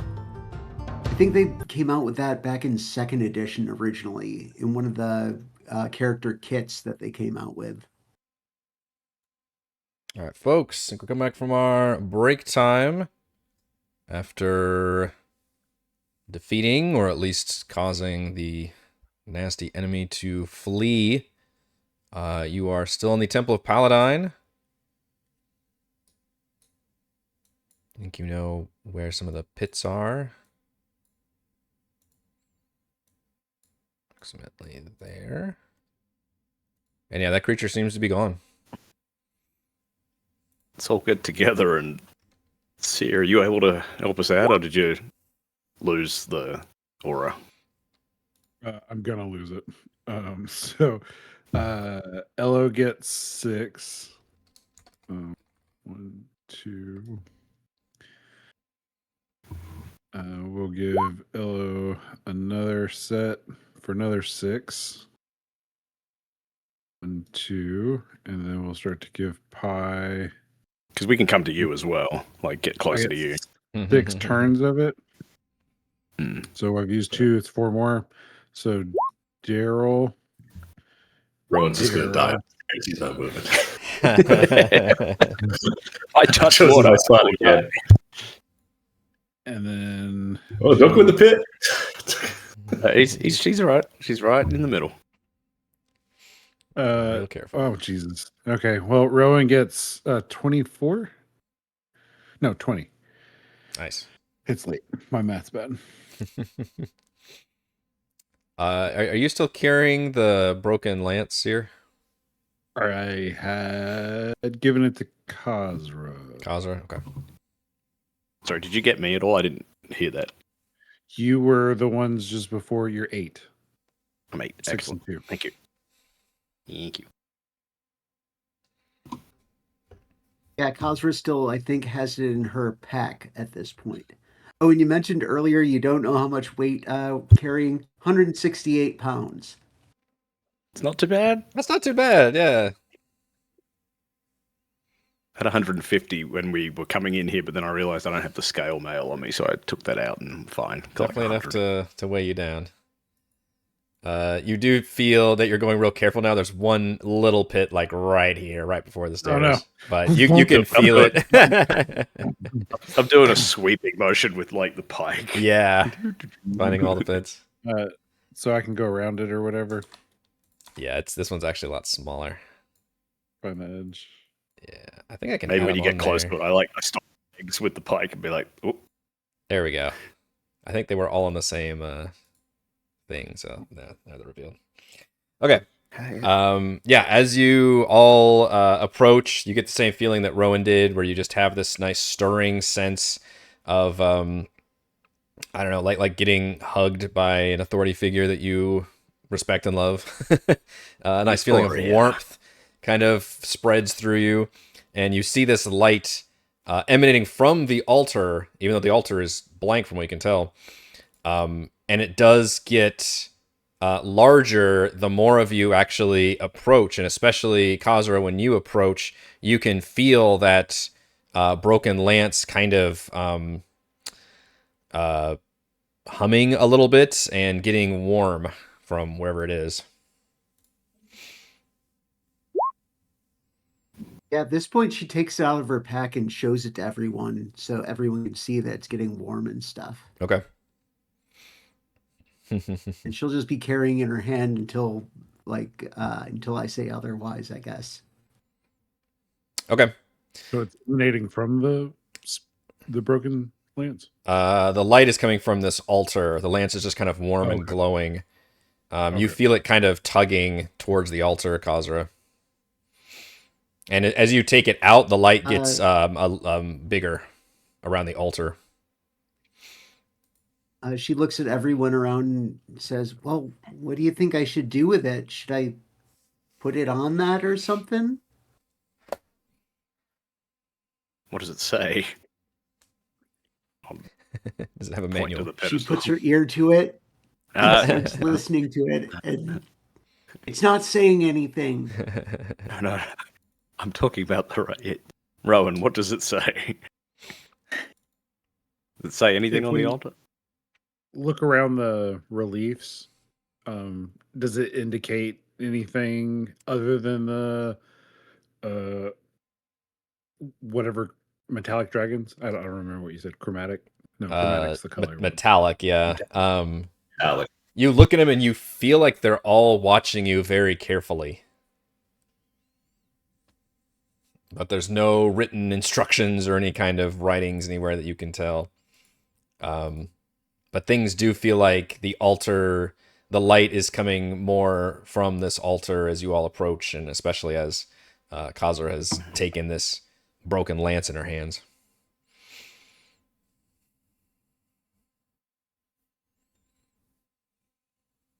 I'm going to go right up to it and I'm going to look at it. Does it appear like there's a place on the altar, like, like a relief, an indentation, something that would really steer you to, like, put this here? Put this here. Yeah, you don't necessarily see instructions in that way or like an obvious indentation, but it does look like it could be used as an offering bowl in some ways. Maybe it's like slightly recessed in the center parts.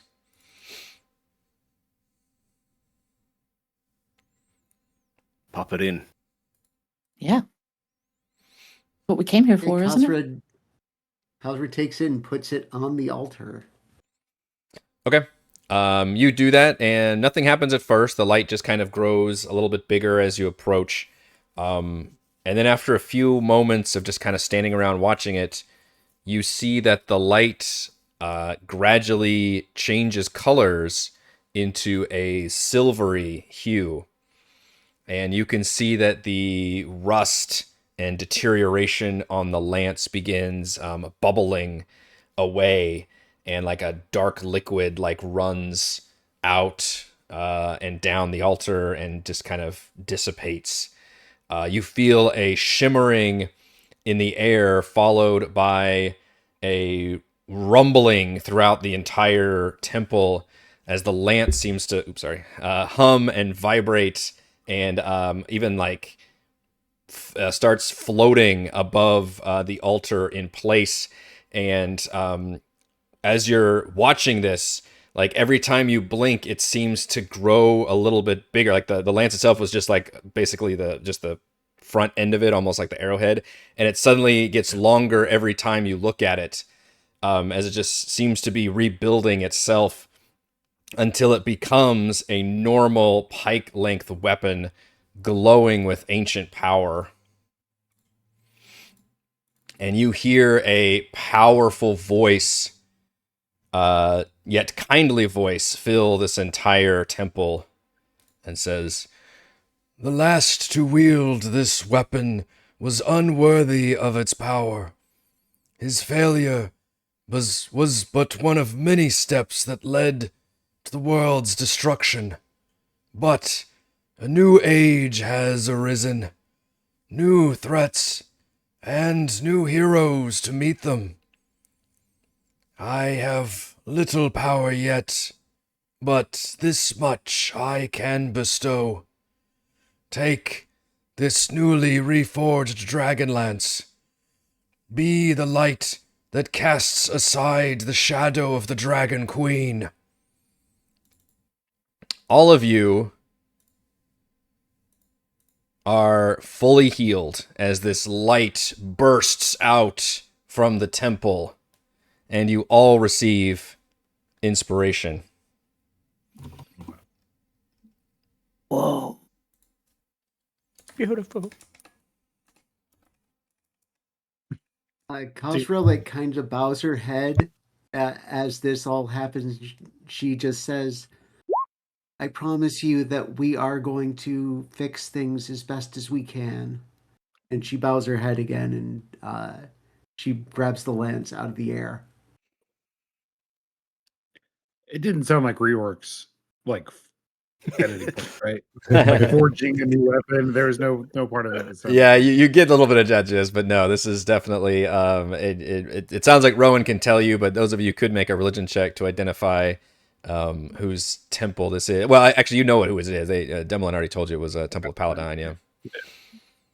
Yeah. Rowan is just full on knees to the ground, forehead touching the ground, like not even looking, just in awe. of now what's you're going on. groveling. Oh yeah, now he's groveling. Like the creator of elves has just spoken. He's prostrating himself. Yep. So this is a legendary weapon that does require attunement.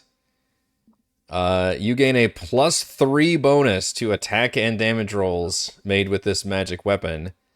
And if you hit a dragon with this weapon, the dragon takes an extra 3d6 force damage. And any dragon of your choice you can see within 30 feet of you can immediately use its reaction to make a melee attack. As you are suddenly recalled with visions of soldiers mounted on allied dragons attacking with their mount as one cohesive unit. The only real question now is Darryl or Kazra. No. As this light had washed over all of you, and you can see the altar, the light is beginning to fade. Suddenly it kind of pulses for a moment, and the voice calls out, says, "One of you is cursed, scarred by a creature of another world, fated to die and spawn a being of terrible power. I can heal him, but it will take some sacrifice from all of you, if you consent to it." Cere steps up. How can I help? Kazra steps up next and says, yeah, whatever you need. If it's for Carl, I'll do anything.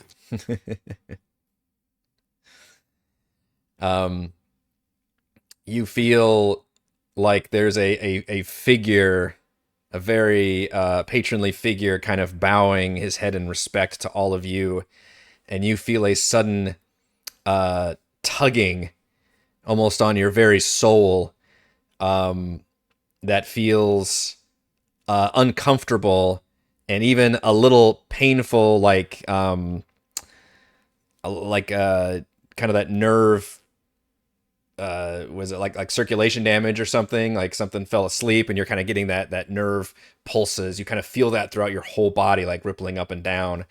And then Coral, who's been looking and feeling real bad, you see him suddenly kind of straighten up a little better, and he seems to suddenly just reach over and vomit very violently, and out comes this just black, just disgusting blob. And that blob, as soon as it hits the ground, it just kind of dissipates on its own. All of you lose 5 maximum hit points. I need those. Worth it. It's the best way. Just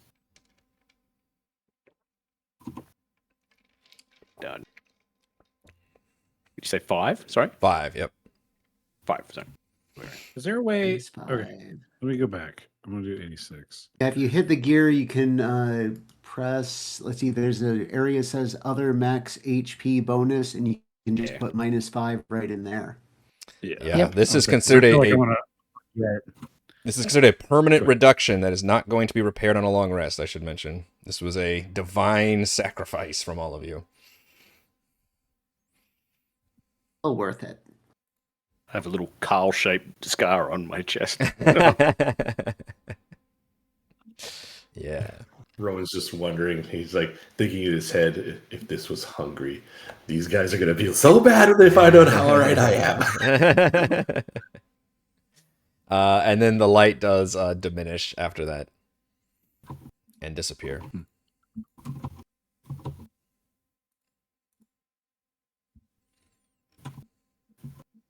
Hopper's going to look at Darryl and offer up the lance to him if he wants it. No, you're the champion here. Pass it off Kazra. to. Tries to hand it to Cere at this point. Then I'm just a soldier. I'm not worthy. I'm just a red shirt. okay. Does it take a like? Can I just attune to it during a short rest then next time, or?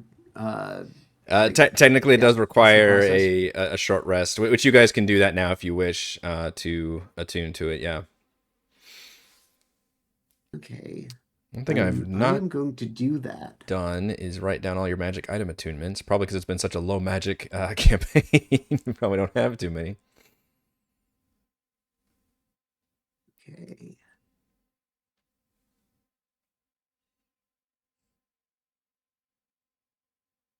Two weapon attunements I have are the longsword and now the lance. Okay. Darryl puts his God, pike just on a stat. the thing. It's to see. It's more of a solemn thing, and I just spend a bit of time and then I pick it back up. Nice. While we are short resting, Ello is going to kind of hoist herself up and kind of dangle her feet off the edge of the altar there, very similar to what she did in Sirion's temple. And she's just going to look at everybody, and she's just going to have this big grin on her face. And we dealt with water and disgusting clothes, but it was all worth it because Kazra is now going to save us all. I still think, though, Darryl, you're worthy of holding that too, you know. Just for I'm what just it's happy worth. being here with you and seeing it all. And she's just gonna kind of look at everybody and just say something quick and hopefully inspire everyone in the group using her new ability, and take advantage of our short rest to do a little inspiring leader. And that should give everyone A bolstering performance. character level plus modifier, so everybody gains 12 temp hit points. Wow. When you finish a short or long rest, you can give an inspiring performance, speech, song, or dance. Choose up to 6 allies within 30 feet who witness the performance. The chosen creatures each gain temporary hit points equal to your character level plus the modifier of the ability you increased with this feat. So obviously your charisma. Nice. Yep. I don't get those though, just my allies do. Right. Well, no, it says you can include yourself. Choose up to 6 allies. You can touch yourself and inspire And inspire yourself. Amazing. Oh, Bard, okay, love then thyself. I guess I'm hoping that I've inspired myself. Cere, when everybody's done that, and after Ellowyn's done with her speech, she'll look at Kazra and she'll just say, "For Horsey, Nice. for Horsey." Or Of course. horsey, everyone. And yeah, she starts crying a little bit at that. And she swallows back her tears and goes, "Okay, where do we go next to stop these bad guys then?" Well, at the risk of getting us into more trouble, there is a door or two to the south. Maybe we should just peek in there. Just double check. Hell make sure yeah. Maybe there's a Reorg sorter. Let's go. Yeah, I'm just saying. Maybe there's something. Oh, so she'll wait out and over and just peek in, make sure that there's nothing worth. Yeah, these doors are already pretty rotted, so it's pretty easy to kind of shove them aside and see the inside, which this looks like a small living area for maybe the resident monks or priests or something. It's completely flooded like everything else, reeks of mold, and there's like, mushrooms growing on the bed, and everything's kind of covered in nasty. You do spot a rusty chest like floating in a corner, though.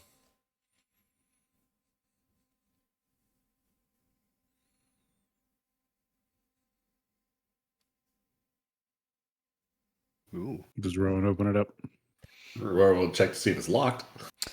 It doesn't appear to be locked, but it does appear to be just jammed ass shut over time and rusted, so it would require a strength check to break it open. Rowan is not very strong. He will back up and look at Darryl and say, Gangway. We've rested, so I'm not raging. Kazra, do you want to come give me a hand? Hold that end and we'll kick it. You got it.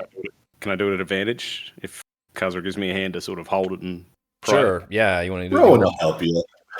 it? Well, Rowan's like, I gotta hold it. 15. 15's actually not gonna be quite enough to open the chest, Darryl. It is ancient. Well, Why did he bring you here? Oh, shit, man, shit. Well, when all else fails, let's just break the chest. I can give it a try. I have a crowbar. And I think a crowbar Why are we gives trying to me... use that? I got this chest opening tool. You get Yeah. advantage with the crowbar. Let's see. Yeah, I'm going to Do it try yourself. using that athletics check. So, boom. 23? Yep, Kazra comes in and just cracks it open with the crowbar. Where she It's looks like- taller Or with that anything this pike. can't do. Mm-hmm. Looks Just taller. Captain America's, it just pulls the wood apart, like it's nothing. You find some good ass loot in this chest. 400 gold pieces, a platinum necklace featuring the symbol of Paladin, worth 150 gold pieces, 2 potions of superior healing, and a periapt of proof against poison. Which I will share. I think this is the same as the 2024 one. I can check on that though. But you are immune to the poison condition and immune to poison damage. Immune, Jesus. Yeah.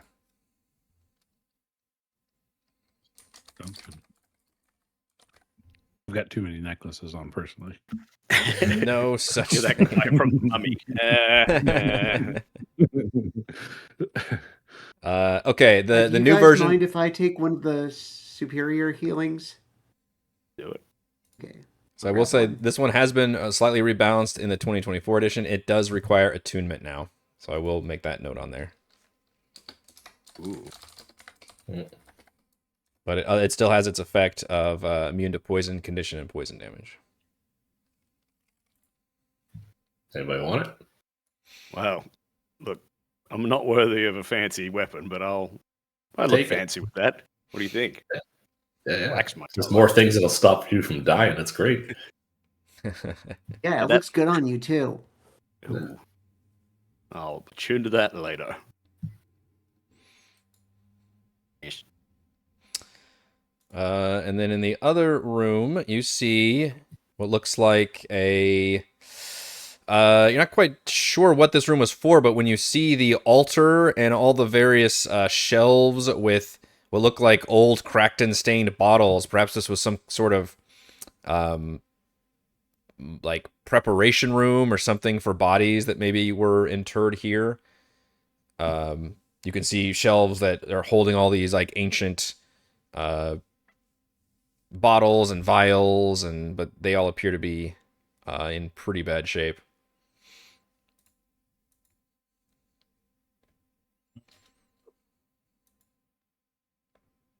Yeah, I mean, it's Are fine. there any words on them or anything that's describing Is there what's in them? Is there any booze for Carl? He loves Rowan, old. why don't you give me an investigation check? Cere, what are you trying to do? Just see if there's anything like medicinal worth grabbing. But you said it's all like rotted anyway. Yeah, as you look over with a 23, you're pretty sure that this room was used for possibly it could be for surgery or like whatever ancient surgery was. Some kind of medical room, but also just literally for maybe preparing dead bodies as well. But yeah, a lot of the vials and all this stuff appears to be like long since destroyed. But Rowan, with a 23 investigation check, you do find some intact scrolls within a case. You find a total of 3 spell scrolls. Let's see. Find one for Gentle Repose, Sanctuary, and Lesser Restoration. Rowan just hands him the Cere, walks away.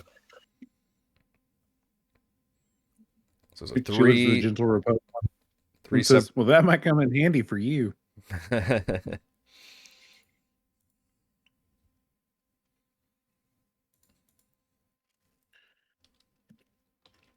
I can just add those as items, right? I think so. Yeah, I don't have individual spell scrolls for each one of those. They look like divine spell scrolls too, so that's kind of cool. Yes, they're all cleric. Yeah. Yep. Oh, there. Gave them to the right guy.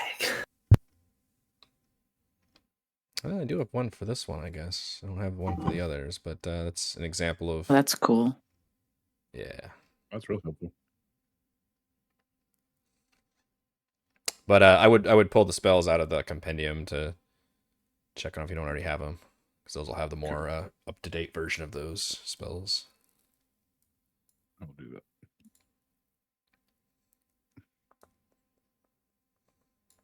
I'm ready to get out of this water, y'all. Can't feel my feet. Rowan does pipe up as we're leaving the temple area, or at least the water, and says, "We have now witnessed the greatness of Paladin, and we are about to return to that foul creature. Are we to kill it now, or must we drag it along with us? Because it is an offense." Maybe we don't have to go back that direction. Maybe we can just go a different direction. It chose not to follow us, and so maybe we can just go somewhere else. You want to swim around that way? Go the long way around? Yeah, actually. It's probably not a bad idea.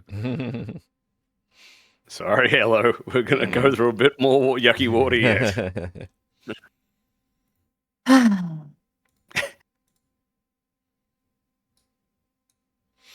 Yeah, and you all haven't seen him. He didn't Hungry did not follow you or anything. So if you want to try to avoid him and just kind of swim through some of these flooded portions, thankfully you seem to give that one creature a good licking, and he does not reappear. While you all can kind of swim around, I will put you back on the overland map as you can plan what your next move is here. Floaty, I just saw. Yeah, that was... It was the light was blocking through the whole fight. I'm like, I just saw it just now. Like, holy shit! That's Paladin's avatar. A pig flamingo floaty.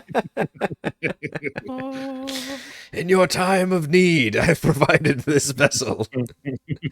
My power is not once what it That's was. probably what you would get to if Rowan was praying for it too. Yeah. When darkness swallows you, I will keep you afloat.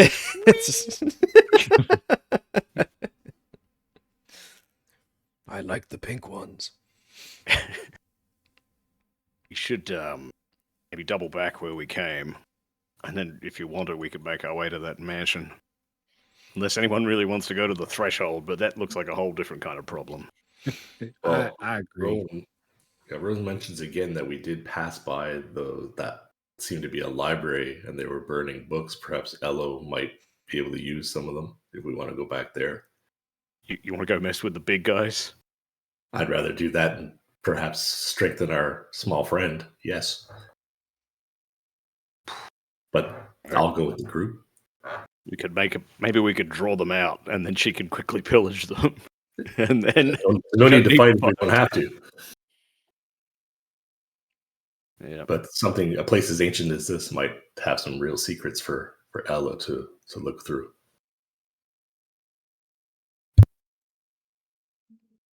I mean, Let's go fuck with big guys. I could probably just sneak in there too, and you guys could just, wait around the corner for me. I'm pretty stealthy. That's and you. small. Take Rowan with you. If you need, use him as a distraction to get out. I keep having to save his ass. I don't want him anywhere near me. Okay. We'll set up. All right, let's get there. And Rowan, you point out a spot where we can hide. And then you go in. Is it still dark or is it now light? Or like how much time has it been? I would say it's probably getting to be the dead of night at this point. I think you all were set out in the evening. Yeah. Set out in the evening, really technically only taking the short rest and the travel time. Right. Rowan just disappears in front of your eyes. It's my time to shine. God. All right, so you all want to kind of retrace your steps, head back up northeast this direction, and then head back south, just literally kind of going back the way you came. Okay. We're just kind of doing an arc. Right. That's what it sounds like. Just asking, what is everyone's passive perception these days? For no good reason whatsoever. It's good to keep track of these things. It's even shitter. 14. Mine would be turn off rage because and that's finished. We probably spent at least. Also, it is very, very dark. What are you all using a light situation, or prefer to travel under cover of darkness? Undercover, surely. Which that is going to affect some of your perceptions. Mine would be like 9 because technically, with dim light, it'd been like 9. Yeah. I imagine the same 9. fellow because ours is -5 from a passive when it's dark. Okay. Rowan, you can definitely see very well in the dark. In fact, you might be more comfortable in the darkness than any other time. And with an 18, as you all are making your way back, you can hear the sound of like kind of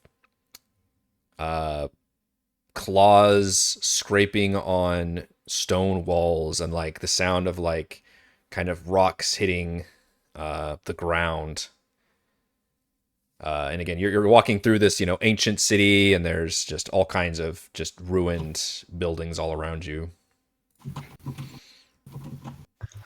Rowan just whispers, freeze. And then he'll take a look around. He'll look up and around like the building tops, I guess. Okay. Give me a perception check. I don't know if you have any bonuses or anything. Wow, that was at the +8. Jesus. And that one. Say freeze, and you said freeze, and we all walk into the back of you because I can't see. You can't see anything. Since you whispered out freeze, I will allow if all of you want to try to take a stealth check to hide, or if you want to do another action or something, I would allow that. At the moment, Rowan, you don't see... You just saw that something alerted your attention, but you don't see what it was. So, if I have this naturally stealthy characteristic, and I am obscured technically because I'm hiding behind Darryl. Mm-hmm. Do I still have to roll a stealth check? I think you can just take it as an action. I don't know whether you want to get advantage or anything, but yeah, you can just take it as an action when other people can't. I'll give you advantage. Yeah, you're pretty small. Can we just assume I fail instead of me embarrassing? No, damn it! You've been It's a practicing. game of dice, man. Darryl, or what's your name? Cere, you can definitely try.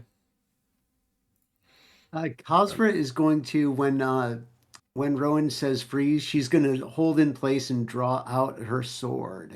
Perfect.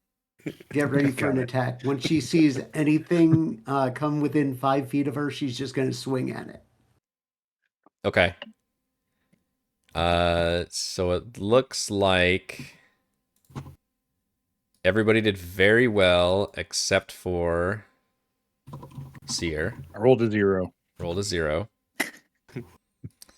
Amazing. And there's an interesting rule that they updated in the 2024 rulebook, where they basically said that group checks are not appropriate when it comes to stealth checks specifically, because kind of in a real world circumstance, one person can give away the entire group if they are not stealthy enough. So unless you have any other means of helping Cere out with that roll, that is going to be a pretty low stealth check. Well, he can't help Cere, but if it's dark outside, Rowan's invisible, so he's good Okay. for himself. Okay. So what happens is, again, Rowan, you alerted that something was upset, and a lot of you try to disappear. Cere, what is it that you do that sounds, that makes some noise? Trip. Just trip, stumble. Trip in my heavy armor. Yeah, Okay. absolutely. Yeah. And as I'm laying there and sliding against the Sliding. ground. Just Hey guys, where the other 4 of you go? And I do like this half push up, and she's just like, by Reorcs' hammer. All right. You do that, and immediately a pair of daggers comes flying your way out of the darkness. Cere, with advantage. Are they being thrown at me? They are being thrown at you, yes. But this is like a surprise, so I'm not going to allow any reactions to these. Yeah, that's fine. But we'll see if they actually hit. 17? Doesn't hit. Doesn't The hit? trash can she fell into covers her. The trash can. where did that even come from? Let me double check, but I'm pretty sure my AC is a 19 now. Okay, a completely metal trash can in the middle of the street. At this time of year, at this time of night. The guy's just a dagger in this trash can. Yeah. So it's a 19. Okay, another one With comes. my shield. With my shield, it's a 19. Okay. Without my shield, it's a 17. We'd say you generally have your shield. That's fine. Okay. Okay, and then I'm Also- gonna have 2 more come at you. Yeah, that's fine. That one goes through. 21 for 4 piercing and 7 poison. Although I believe as a dwarf you're resistant.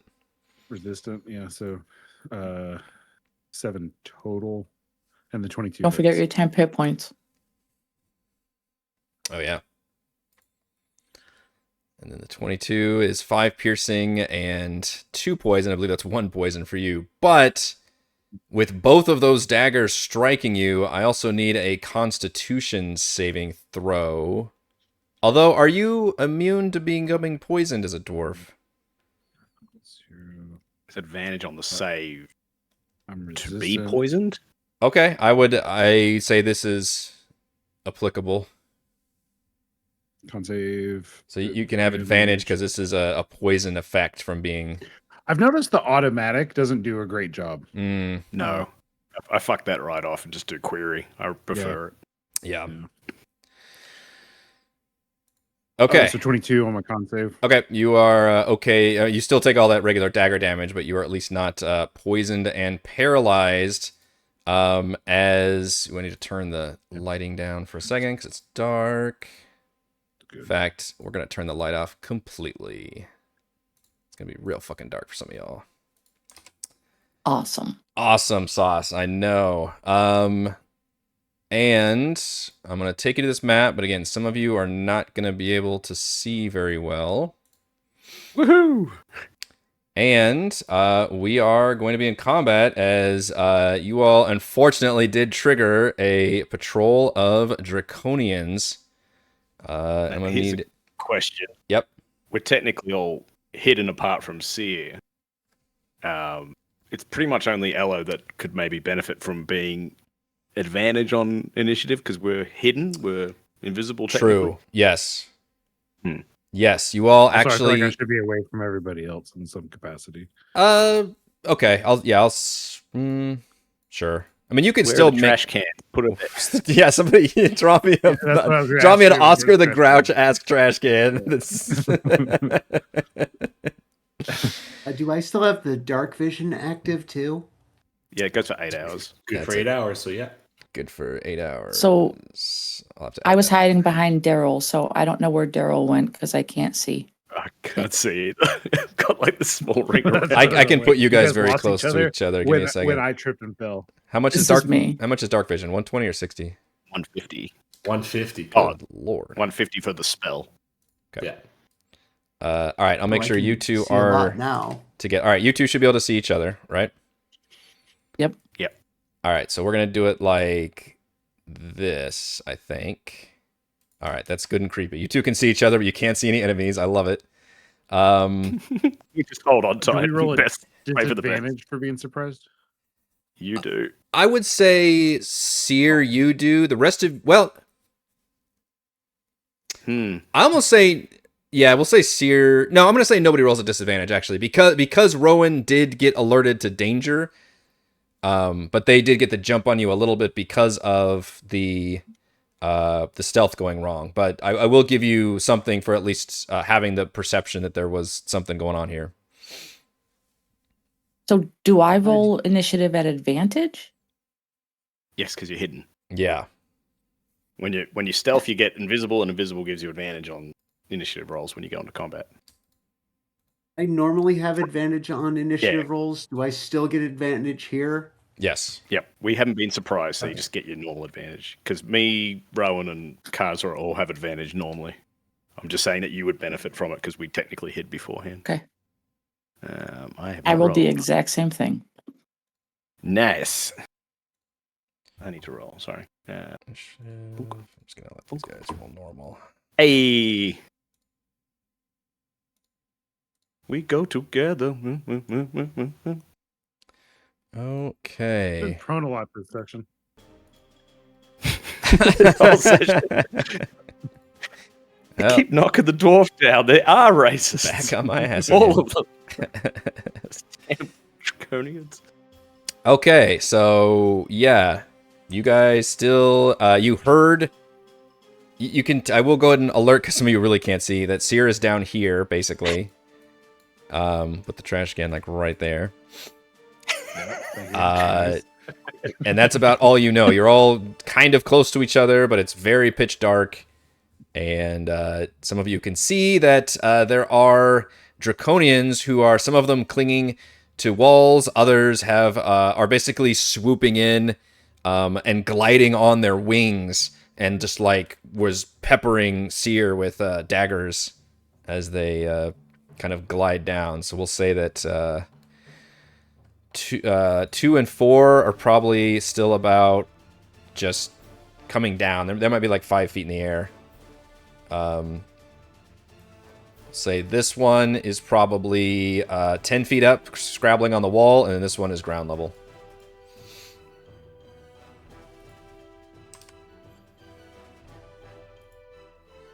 Start with Kazra. Okay, so Kazra is going to move 5 feet this way, and she has the Dragonlance in hand, and she's just wielding it kind of like someone would normally wield a rapier. Mm-hmm. And she just like kind of does One-handed? this. Yeah, she has it in one hand, and she just stabs number 1 with it. So let's give this thing a try. You technically only do it one-handed from a horse. Yeah, I'm just kind of flavoring it as that's what she's Sure. doing. Just love the idea That of you counts holding as it one two-handed. hand. Yeah, the massive weapon. 24 24 does it. Yep. What's the modifier on that? Jeez. 19? That can't be right. You rolled almost max Yeah. damage. Yeah, Plus 8. So yeah, at 21, she just stabs the guy with that. Jeez, that's monstrous. With one hit. Oh my gosh. You take a giant gaping then- wound from the creature. She stabs at him again with the same kind of attack. 27? 27 does it. Yep. I'm going to re-roll that damage. For 22. He explodes in absolute violence. He dissolves into acid, into a like he's a xenomorph. These are the xenomorph guys. They splash acid, but within 5 feet of them, and you are not within 5 feet. And Good then flavor though. with my They are kind of draconic, at least she has the lance, right? So it's awesome. She doesn't Yeah. do that much damage. Yeah. And then Kazra throws out Gentina's longsword at number 2 and aims like right in back of him. So Gentina, you take that one. And let's see, so number 2 is going to be so many attacks. 21. Wait till you get to Yes. level Or 11. another 10 damage. 10 'cause damage. She doesn't have the dueling. I mean, these guys would be easy compared to the guys you just fought. And- Jeez. Now, so she kind of points at where that one is, and then I still have 25 movement. So she's going to move right here and try to gesture at the other 2 right here and right here. Say, there's 2 more over here. And that's the end of my turn. Okay, Ellowyn. Pretty dark. Okay, so would I have heard? Obviously, I heard Kazra yelling where they are. Yeah. But trying to figure out if I could, in theory, throw a vicious mockery in the direction of if any of them made noise, like when she damaged them. Because it says, I unleash a string of insults at a creature you can see or hear. Okay.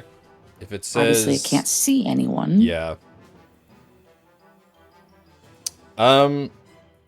I will say that there is definitely one close by that you can hear it, even if it's not specifically attacking or anything. You can just hear its like breath and stuff, and it's just very close by to your west. Okay. I will whip around and say out into the darkness, quit hiding, you coward. Come out and let us see you. And I will throw a DC 15 wisdom save. That's a fail. It takes a whopping 3 points of psychic damage, but it has disadvantage on the next attack it makes. Okay. I was like, they should scale up to 2d6, but yep, you just rolled a 3 on 2d6. Shit. Yep, I rolled shit. Alright, so it's disadvantage on its next attack roll. Okay. Do you want to do any movement or stay there? I don't know. Maybe It's dark. maybe just come over here. Watch out for that and trash try can. To get. Oh, whoops! Sorry, Cere. As I trip over Cere. I just want to maybe shift away from where I heard the noise coming from Yeah. a little bit. Okay, Darryl. Yeah. Draconians, I can hear them. I'm gonna get angry. And head towards the sound. Stay close to Cere. He's over there somewhere. I heard him. I'm gonna come across this way. God, I can't see. Oh, I can sort of see, again, maybe there's some like moonlight behind. I can see the shape of one of these motherfuckers. Yep. Now, are we in darkness? Do I have disadvantage because I technically can't see him? What do we got here? Yeah, technically. Thank you for reminding me. It is dark as darkness. Okay. You guys do not have any light sources whatsoever. No, it's a bit rough. Let's see. Yeah, I got a shape of him. Like, I'm gonna go reckless with the pike in the dark. They're gonna have advantage on me regardless because I can't see them. Yeah. So reckless. It will be a normal attack. 26. Wow. Yeah, that'll hit. Okay, so that will be. I roll savagely for less. Okay, but I'll take the 6. Where's the and rage I'll do damage? Frenzy. Where's the earth shattering kaboom rage? Because enter rage didn't actually enter rage. There we go. So an extra 2 on top. Pardon.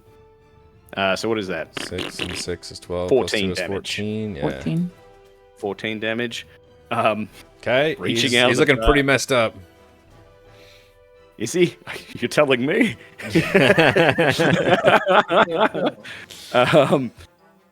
Yeah. Tell you what, I'm gonna attempt to grab him. I can hear him in pain, so I'm gonna punch attack him. I'm going to. Where is it? Give me 1 second. This is a normal attack.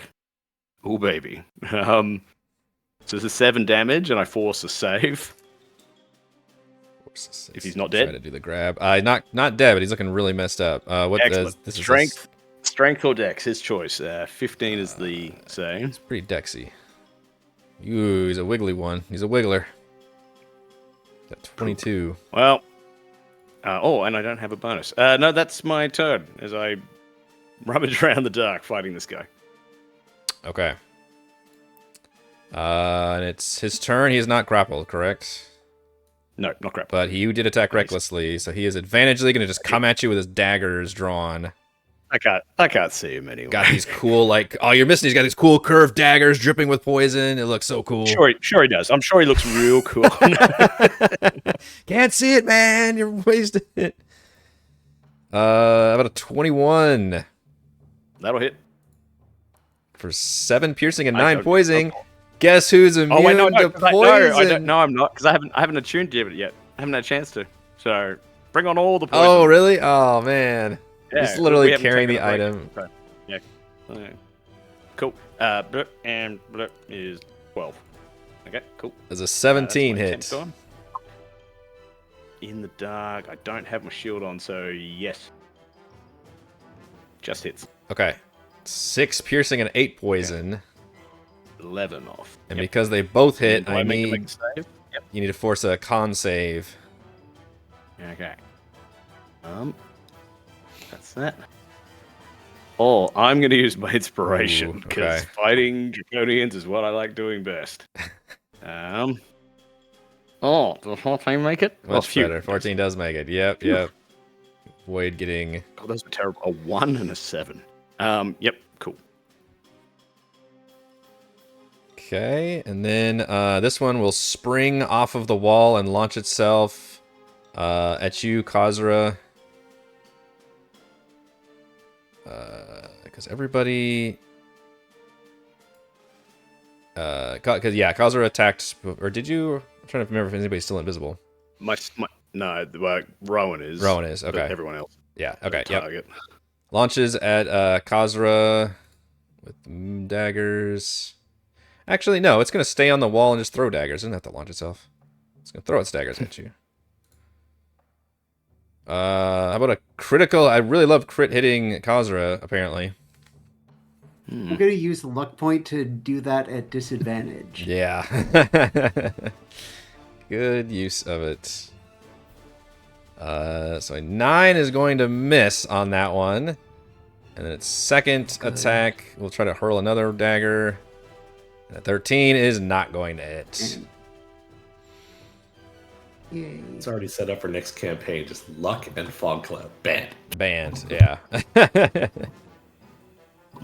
That's that one. We go to Rowan. All right, so Rowan is going to just get some distance between himself and everybody, and he is going to attack this fellow right here. And he's going to hit him with a hunter's mark first. Let me just use my last one. And then he will fire his bow. Now, not to be pedantic, but does casting Hunter's Mark technically make you no longer invisible? Good question. Because I mean, it's the invisible condition, I guess, but it's like Based on sight. it's based on sight. So I mean, he can't be seen by anybody with night vision. But if Would he break does stealth, something- but he's Yeah. still invisible from his thing. yeah. So I mean, you play it how you want to play it. 'Cause I feel it's kind of overpowered. So just play it how you feel to play it. I don't care either way. Yeah. No, I'll allow it, but there's... I think D&D There's got to be something, right? has very poor stealth rules in general that constantly cause me to have to go over these. It's not. This isn't So there's the this stealth is rules, but his Gloomstalker. thing, his thing is his Gloomstalker. That anyone that relies on dark vision, he's see. invisible to. Okay. Yeah, so they would have to light a Right. torch to be able to see him or something. But I'm willing to flavor it if you want to find a way to flavor it. Because like I said, I don't want. But you think that's still on overpowered. even if he Yes. does Oh, yeah. things? Okay. Because it's not giving That's him the whole a. It's point not of the giving him, it's giving Gloomstalker. him a camouflage in the dark. Right. Okay. All It's right. basically they're basically me against Rowan. Blind. Well, so wouldn't you have advantage then if you? Oh, I would. Yeah. I mean, 24 I'd won't say hit, check obviously, out but Yeah, I took it off that automatic and put it on query because I heard the Demnix say it. So I'm like, I'll try that. I've never used that before. Yeah, I'll just roll again. You're so much better. Yeah. Either. so many dice. So nice. So he hit him with all the things, and Yeah. he'll take sneak attack off for his next one. Hunter's Mark stays. Surprising strikes comes off. Seven. And This is then this one he'll, down here. Yeah. Okay. So it's this guy right here. Yep. 17 damage. Dang. And then Okay. he'll shoot him again. Yeah, that's normal. And roll. Huh? No, it's still. But if they can't see you, it's still advantage. It's still an event. Yeah, that's even like I just kind of don't want to cheat it out that way. Like I think the first time might be cool, but the second time I feel guilty, guys. No. I mean, And then like the torches be like, we can't see him. Yeah. Help Darryl. Yeah, it makes sense if that's the feature. Which honestly, I don't think you've really been able to take advantage of because it's. Yeah. At some point, somebody has to make a light source, but right now, literally, you guys don't, and your people without light sources are hurting for it. But you're at like super advantage, so yeah. So 14 damage then. Yes. All right, these X's are gonna have to go because I can't hit the fucking token. Yeah. 14 damage. Okay, that one is looking pretty bad as you pepper it with arrows.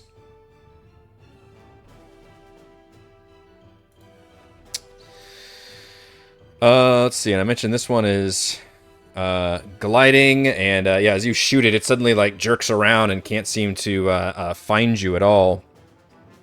But it will glide down to Cere, and since you're prone, it will do the creepy thing of like gliding down with its daggers and attempt to just melee stab you with advantage, I guess, now because it's you're advantage. prone. Yep. Yeah. 21 for 7 piercing and 4 poison. Although you are resistant to poison, so 9, I guess. 24. I was debating about turning over, like hearing the sound, turning over, and like the flash thing, but it's dark, so I'm not gonna say that there's a. I mean, it's dark, but if somebody's like right next to you, that's why the light, even on the folks that can't see very well, can still see right around them. Also, you're a dwarf; you have dark vision. Flash him in the Yeah, eyes. I'm talking about my spark. Yeah. The thing that I get to do to like change your attack. I'm not gonna do it. I'm prone. I'm not aware of what's happening right now. All right. You're not necessarily face down. Yeah, especially once that's one That's what happened. once the first one stabs you. If you want to do the thing, do the thing. No. -9. It's like, no, Oscar walks with a can all around. He's just a pair of green legs. That's your. All right, 5 piercing and 8 poison, so Minus 4 9. is 9 total, and then you got to make the save to avoid becoming.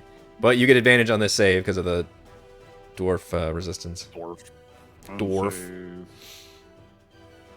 Advantage.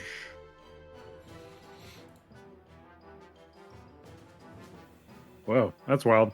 It's got under advanced options, blanket cold advantage, advantage against poison. While wrapped in a blanket, you have advantage on saving throws against extreme cold. Oh, wrapped in a That was blanket. an option. That's Yeah, awesome. 18. All right, you're okay. And it is your turn. I get up. I still have 10 feet of movement. This thing's in front of me. It's not great. And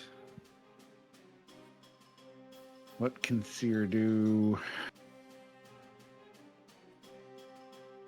Can Cere push the creature away from her? You want to do the What are the pushing rules? the shove. It's Yeah, I you believe it's under force it, unarmed and then strike. They roll against your strength. Yeah, they roll against your strength proficiency. I think 8. yeah, it's similar to grapple where they just make a saving based throw. off strength. I have a +2 to strength. Target must make a strength or dex save. Oh, The DC athletics. is 8 plus your strength mod plus your proficiency bonus. 8 plus strength mod, which is 10 plus proficiency bonus, which we said is hiding in. So 13. That's their action to do. You can also just take an action to disengage and just back the fuck up. Yeah, I'm going to take the push action. Okay, shove. well, So it's an 13. unarmed. You take an unarmed strike to do it, which Yeah, means it's part of an action. yeah. I got to your hit action. first. No, you don't have to hit first. No, you don't. Yeah, you don't have to hit first. It just makes a save. Shit, Okay, I yeah, just yeah. close that window. Damn it. I think it could make strength or dex. Is that right? Okay, so it Damn. dodges my push. I trip and fall the other direction. Quick, throw a trash can. There's trash cans everywhere. It's like a Sideshow Bob and the rakes. Just they're everywhere. It just keeps running into them. That's the end of my turn. Okay. Darryl, you see out of the corner of your eye. I don't. No, you don't see. Never mind. This is wasted upon you. Okay, well, this one surprises the hell out of you as another one suddenly flies overhead and flings daggers with advantage at you. You smell, taste, and 10. hear something happening. All right, the Trash first one can. definitely misses. The second one's a 22. Oh yeah, that hits. 7 piercing and 6 poison. Brilliant. 9. And it lands right here between you and Ellowyn, snarling with its daggers out. Good. And Kazra, you see a similar thing happen where another one comes flying in from somewhere in the darkness around the... it just like climbs up to the top of this broken wall and glides down, and it's flinging its daggers. And since it was hidden, it gets advantage. 24, 7 piercing and 8 poison, and the second one is going to miss, as it also is gliding down towards you. And then that one is dead. Kazra. Do I have to make a save versus the poison? Only if both of them hit you. Only if both. Okay, cool. Let's see. Let me take off the damage first. That was 17, right?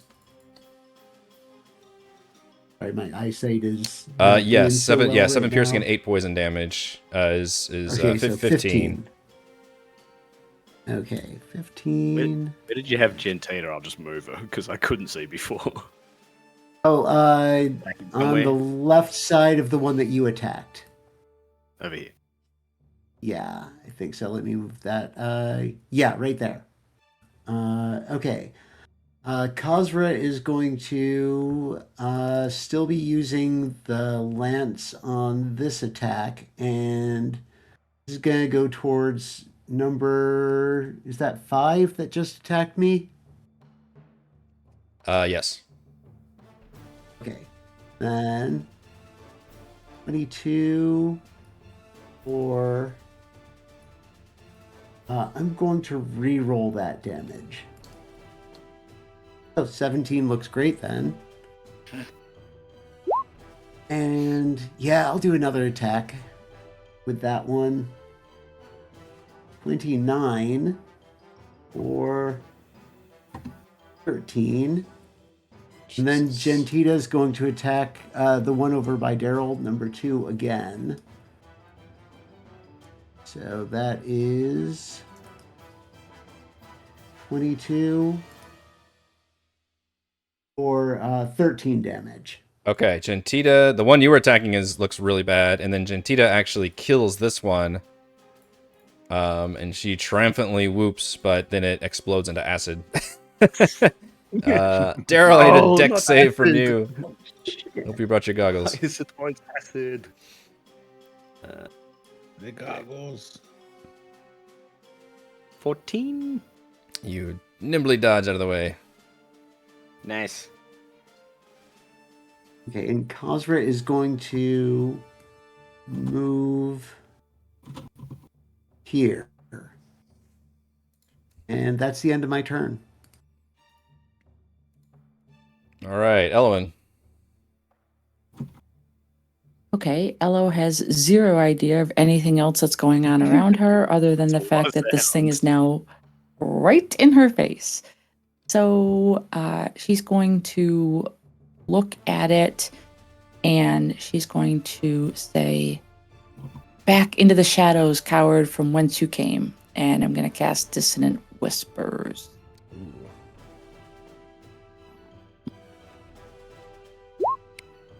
DC 15 Wisdom.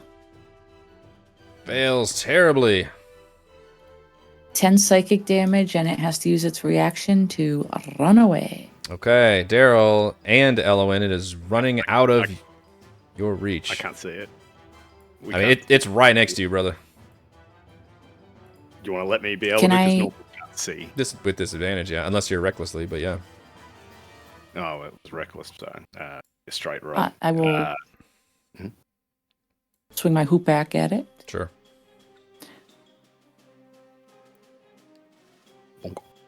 Nice. 11. 11 does not, but the 23 does. I get to savage, so 15. Fuck. And if I see I can't see trash cans. I'm assuming there's trash cans. I push it 10 feet into trash cans down that way. Oh, I have no idea. Oh, that's interesting. You can push it while it's running away. Crunch. Try and trip it up. Yeah, it ends up. You know what? I like that actually. We're gonna say it tries to go this way. You attack it. It just gets splayed out, and it will fall prone right here. All right. I'm gonna use go ahead. I'm gonna use my bonus action to just yell at Darryl. "I can't see you, but hopefully you're kicking some ass over there," and I'll throw a bardic at him. I'm gonna have me some fun. You guys have a real Pike and Grog situation going on here. Yeah. All right, by the way, I haven't watched any Critical Role, but me and the wife were watching the animated show on Prime and quite enjoying it. So Yeah. very good, very good. Yeah, the third season. No, fourth? Must be fourth. Fourth season comes out in Fourth June. is coming out this. Yeah, we're halfway through season 2 right now. Oh boy, there you go. It's good. Nice. It's good stuff. They All did right. a great job. It's really, really good. Yeah, I've been very impressed. I can't see this one, but do I assume, like, I heard it Yes. running into something? Is it over here? Yep. Yeah. It's about right here. Yep. I hear you, son of a bitch. Attack the Attack the ground there. It is disadvantage because I can't see. but it's prone. It still would balance out to straight roll. Straight roll, and yeah. I'm gonna roll reckless anyway, because attacking in the dark is as reckless as you can get. That's a nat one. That one, swinging it around, almost knocking. Luckily, Ellowyn's 10 feet away. I hear it roll into a trash can, and aha, there you are. Swing again. Stupid trash Does a can street. 14 hit. 14 does not actually. Oh, but that's because I feel so inspired. Does a 19 hit? Yes, it does. I found you. I think that's it. Is it? No, I could technically try and get higher. So reckless. No, 15 will do, but also my 2d6 from Frenzy. Let's go. 25 damage. Okay, that one explodes into a gout of acid that thankfully is slightly out of your reach. Alrighty. I have no idea in what direction I've heard things, so I'm just going to back up until I find Ello. Maybe just move this side, and then I see the shape of Cere on the ground, but that's going to be my turn. And you can tell there's a creature like looming right nearby on Cere. I can hear him. That one's dead. Kazra, number 3, is going to try to attack you with its daggers. Just a straight roll. 15 is a miss. 21, does that hit? 1 hits. 7 piercing and 5 poison. But since only 1 dagger hit, there's no save on that. Rowan, the darkness. You're born to it. Rowan will move his hunter's mark here. And because it's standing next to Kazra, he's going to take advantage on that attack. Can't see, you'd have advantage anyway. And all the stuff. Oh, that's true. I keep forgetting about that shit. Alright.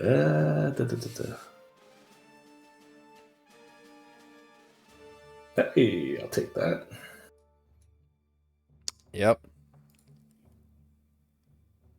Okay. Let me just turn this stuff Sorry, remind me off which here. one again? For some reason I'm bad about following your targets. The one right next to Kazra, right there. There's 2. Okay, number 5. All right, that one, you put it straight through its head, and it explodes in the acid. So, Kazra, I need a dex save from you. Sorry, Kazra. Do you know if you hold B, you can make your little cursor appear on the screen? Did not know that. Did I not am know going that. to somebody use. told me that the other day. I'm going to use my last luck point to reroll that. Okay. To get advantage on it, I guess, technically. Yeah. Oh, so much better. 9. So I'll take that damage, I guess. So this is actually an ongoing effect. So you don't take anything now. I believe you are covered in acid, and you would take 8. Or we could roll 2d6 acid damage at the start of each of your turns. You have to use an action to get rid of it. Okay. I can do And that. Rowan will use his last attack and actually can't move his hunter's mark, but he'll just attack this one right next to Kazra. Advantage. 2 will hit, for sure. Mark. And just for a little. And he knows he's invisible, and he'll start giving trying to do a wickedly giggle, just like he's loving it. Insert ghost sounds here. Number 4 is still looming over Cere and still going to try to just knife you repeatedly. I am up now. I am standing. Okay. He didn't lie back down in shame. It is taller than me, so it's still looming, but I'm not prone. Still looming, yeah, but it will stab you with non-advantage. 10 is a miss. 22. 22. I'm going to use one of my sparks now that I'm up and looking at it. Okay. What is it called? Warding Flare. Direction of those. Disadvantage on the attack roll. 14. Does that turn into a miss? It turns into a miss. Nice. And then I get 10 temporary hit points. Don't know. Sorry, I'll read it, but I don't see a description anywhere. It is your Pretty sure turn it's- next, unfortunately. oh great, even better. Yeah, they are temporary hit points. And for my turn, I'm going to.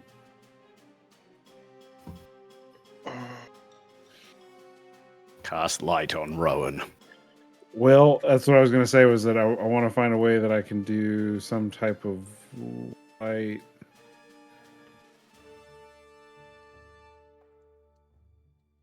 Fire play. Nope. Thaumaturgy will not let me light a fire. It doesn't look like. Flame. Check grid. It's so hard to not do attacking stuff. I'm going to cast Shield of Faith on myself. Okay. So I don't know how I this think works, commitment, though. but say what? I said I really dig that commitment. Oh yeah, it's hard. It's like a passive And it's Skyrim run. laborious. Well, it is laborious. Like I recognize Yeah. how. Anyway, a shimmering field surrounds me. Okay. Wait, can I do this? Shield of Faith. Is it a bonus action or an action? There's a bonus, I think. It's a bonus action. I cannot do it because I think. You haven't done anything yet. Oh, for some reason I was thinking Warding Flare was a bonus action. That's your action. Jeez. So I'm gonna take the dodge action Okay. and have the Shield of Faith. It's shimmering though. So does shimmering? What does that mean? Does that only mean that Doesn't no give light any source? light, my man. Okay. No. Okay. I was trying for it. The equivalent of a Listen like a Twilight vampire, my friend. Yeah. Cere, you see that another creature suddenly materializes behind the Draconian. Oh, no. My And friend. the Draconian kind of cocks its head, thinking like it's about to be hit, and all of a sudden, just this large toad-like hand, because toads have hands, but I guess it's like warty and bulky, grasps it by like the back of the head and kind of jerks its back, and you see it just kind of does this quick twist motion, and the Draconian suddenly cries out in pain, and you see the creature. That slaw does appear with its large, gaping mouth, and just takes the arm and just bites its arm off. And the Draconian is just like screaming in pain as like acid drops down. And right before you can tell it's about to explode, and the slaw kind of glances at you, Cere, and tosses the body, and it just like smashes against the wall into a puddle of acid. Darryl, is that you? And the slod, you can see the slod like chews on that arm, and you can see like the acid in there. And the slod kind of looks very thoughtful and says, "These are very spicy. Ugh. Hungry likes. Gotta get to them before they go bad, though." I really appreciate that. And like she's wincing, like she doesn't she doesn't love the situation. Yeah, That's her turn. yeah, that's basically what the slot does, and it seems to be like just savoring its meal. Kazra. Kazra looks over her shoulder and goes, "Hi, Hungry. I'm glad that you're back." And then she turns back to the guy that she's fighting. The slot actually And smiles she at you with a big, toothy grin and seems like genuine and like nods. As following, knew you'd find good food for hungry. Well, I'm glad that you eat something right now. You're a growing boy, so you need to eat up. And, Kazra!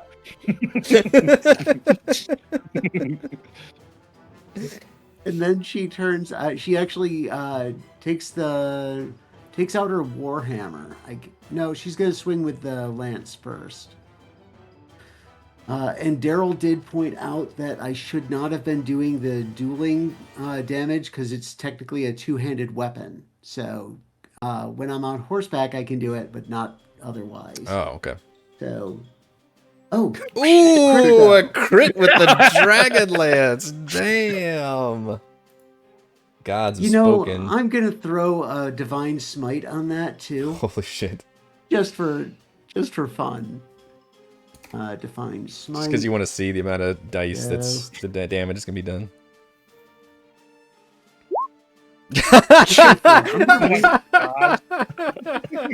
Oh my gosh. Oh, How high did you roll? 54 10 and an 8 damage. down there, and you rolled high on that. Do the savage on the dice. I'm the gonna 2d12. Yeah, I'm gonna re-roll. Oh shoot! I didn't roll crit damage. I think. Did I? No, you did. I It rolled says crit crit damage. It would have rolled Okay. it for you. I'm gonna re-roll that then. Yeah, I'll take the you take the first 54. radiant. Wow. Well, yeah. Take the top. Because that's the divine. Okay. Let's see. Jeez. Yeah, so 54 damage. not sure Now, how. I don't know if that beats our record or not. I remember Rowan got a really nasty crit at one point. No, I think Rowan did 60. Really? I think it was like Yeah. 60. Was it It's 60? close. It's very close. Yeah. Yeah. That's crazy. But, Yeah, this creature explodes. Does that kill the guy? Yes. Yes, it does. It's just missed. It's just missed it. Yeah, he doesn't explode I into like to acid think- because you vaporize the acid. Like, there's just nothing. I think Kazra actually said that out loud. Green cloud floating away. Now, technically, you do take the acid damage at the start of your turn from the previous one that acided you. Oh yeah, that's 2d6. 2d6, yeah.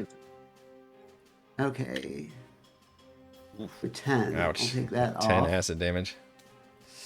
But yeah, you that's demolished the not other good. one. Now, at the moment, there appear to be no draconians anymore. And the slot is not hostile to all of you. Rowan, he's not hostile. So Kazra is going Perhaps to we move roll a up dice. to him. And Kazra is going to use her other attack to grapple him in a big hug and say, Hungry, I'm so glad that you came back. Oh my god. Okay. The slot is bemused, and when you come up and grapple it, it kind of has its like its sword starts to manifest like in its hand, like you're coming at it with an attack, but then when you grab it, it's just like it looks around very confused. Is this love?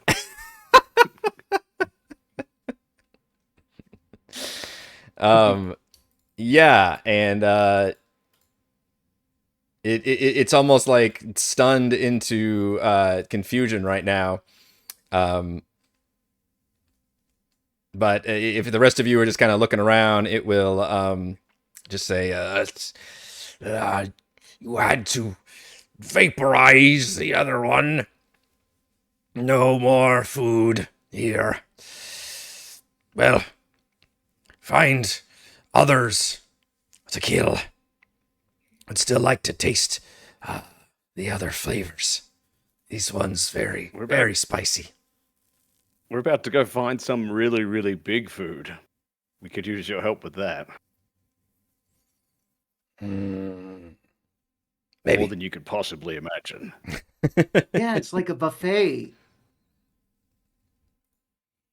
Roll a persuasion check. Me? Sure, you can have an advantage because Kazra's kind of helping you. Kazra, why don't you roll? Because I'm really bad. Okay, I'll roll. persuasion, and is it just a straight roll for me, or is it also an advantage? The hug gives you advantage, surely. Showing You this can creature you can thinks have you advantage. fell. Yeah. For some reason, Okay, my persuasion. Yeah. character Oh, sheet. Daryl can I hear Rowan's teeth apparently- grinding. 19. Okay. The creature kind of looks at you carefully and says, hungry, could eat. Could eat more. Shocker. Well, we all want you to come with us, don't we, everyone? And she kind of looks around at everyone. No, we don't. Shut up, Rowan. Darkness. Ello casts silence on Rowan.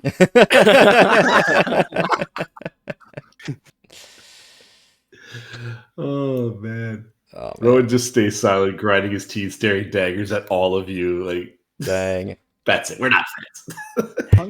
Hungry. Now, can since you- Kazra has dark vision, does she not see Rowan at all? No. Well, none of us did. Like, even if you have regular, Even with dark vision, you can't. Yeah. Well, wherever Rowan is, I'm sure that he would be fine with you coming along. Hate all of you.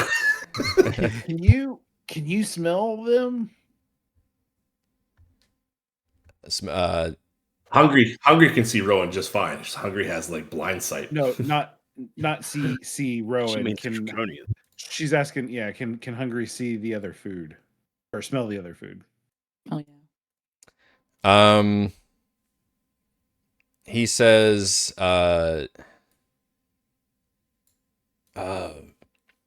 could hunt, but takes a long time, and there are so many. Can confuse the senses. They're everywhere, infesting the city. Yeah, we noticed too. All right, well, she like looks down the trash can and says, "Sorry, everyone." That's my bad.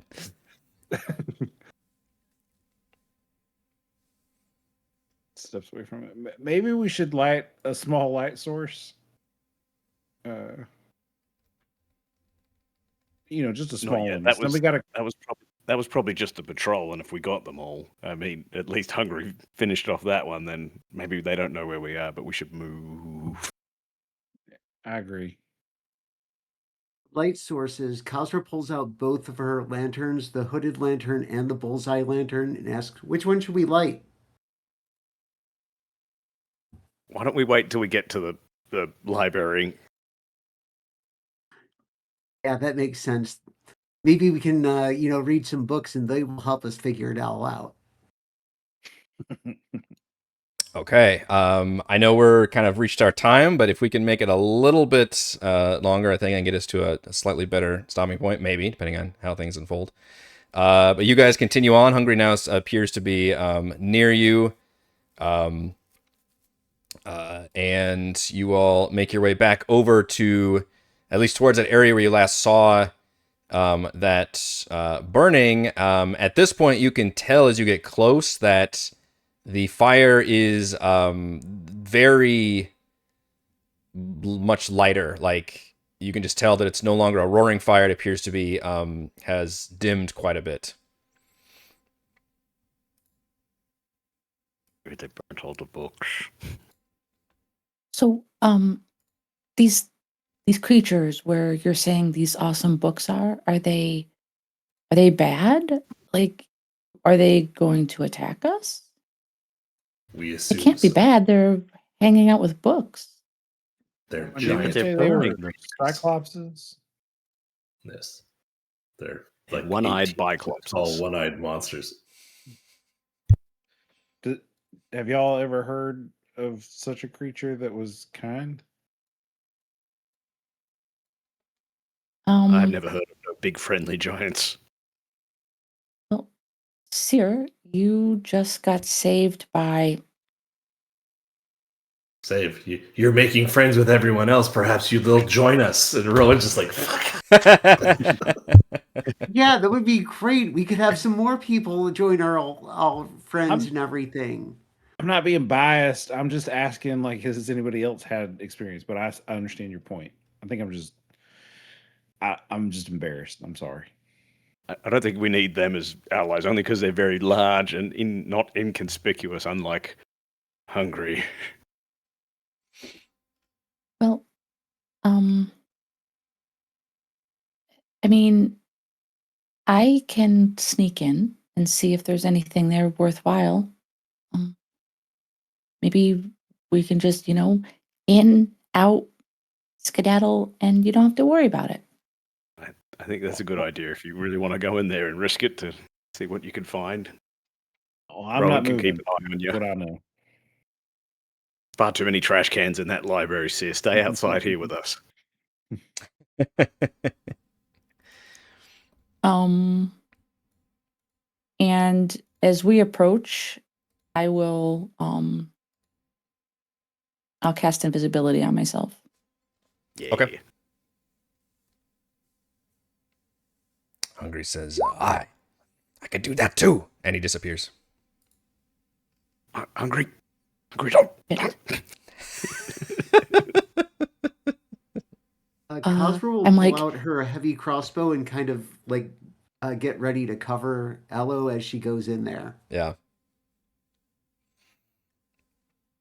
All right, Ellowyn, you... Oh, good. Yeah, so the goal is I want to just kind of sneak in. I don't want to antagonize them. But I am also a very curious kender, so of course I'm going Yeah. to be looking at the books, but I kind of want to like check out who these dudes are. Yeah. Okay.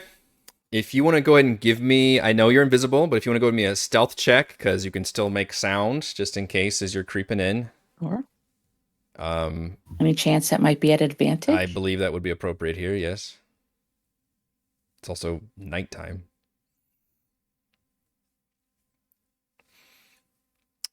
And as you walk in, you are super stealthy.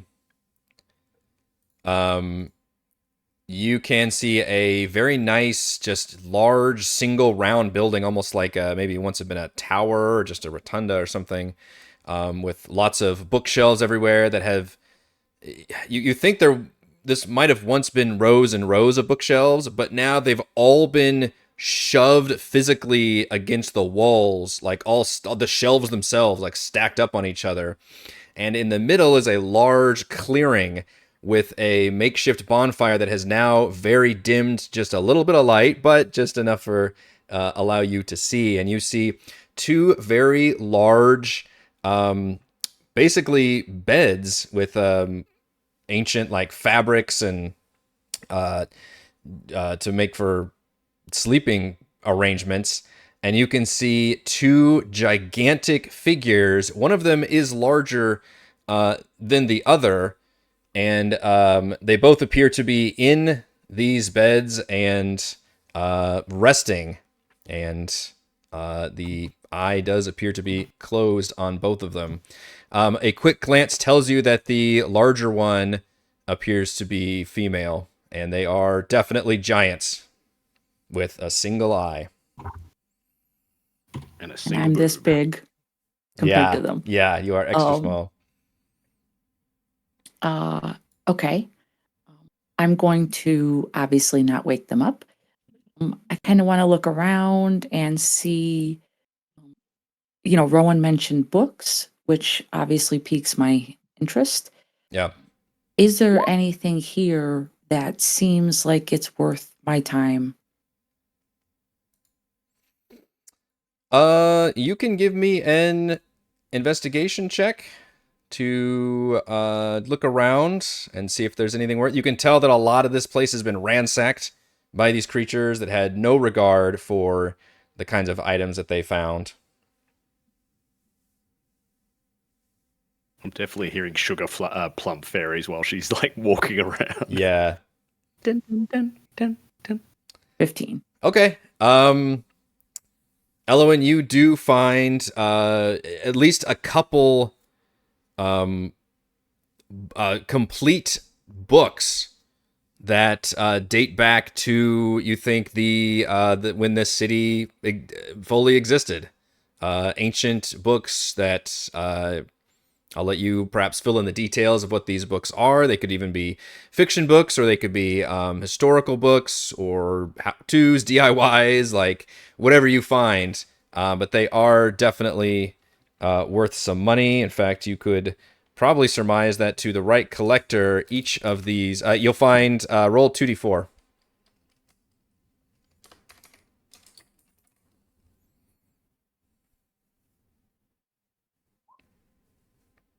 You find 2 books. 2 really good books, but they're worth 200 gold each.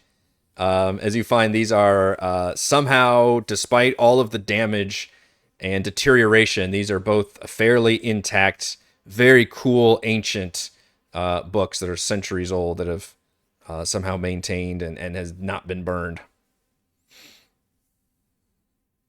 Are there any trinkets or anything laying around besides the books? On the Any Cyclops. shinies? Yeah, perhaps maybe one of the Cyclopses carries a cool piece of trinket or treasure. In fact, we could even use the trinket table for that. Okay. I am totally trying to Nick take one, that. yeah. This is a no once one- in a lifetime. No one can see you. No one can see you. They won't know. know that you're stealing. Yep. It's fine. Roll a D100. Totally fine. Ooh. 99. I'm literally pulling up the trinkets table. 24. 24. You find a multicolored stone disc. That actually feels pretty appropriate for find on a Cyclops. Looks like it might have been Okay, that's maybe a cool. key for something, or just maybe decorative. It's my contact lens. Where is it? Now that I I'm can't see now that without I'm this close, can I try to figure out like what these things are? And if I get the sense that like they're good or bad or neither? Upon closer inspection, they are giants, and their giant features are disturbing at first, but as you look at them longer, I mean, the single eye is still wigging you out, but you get the feeling that they are probably in the end people, and people have a very large range of being good or bad. So you can't quite tell just from them sleeping, but you think they're just kind of giant people. Okay. At that point, you hear in your mind, and you would know that the Slod can communicate this way, says, these lots of food. We eat now. No.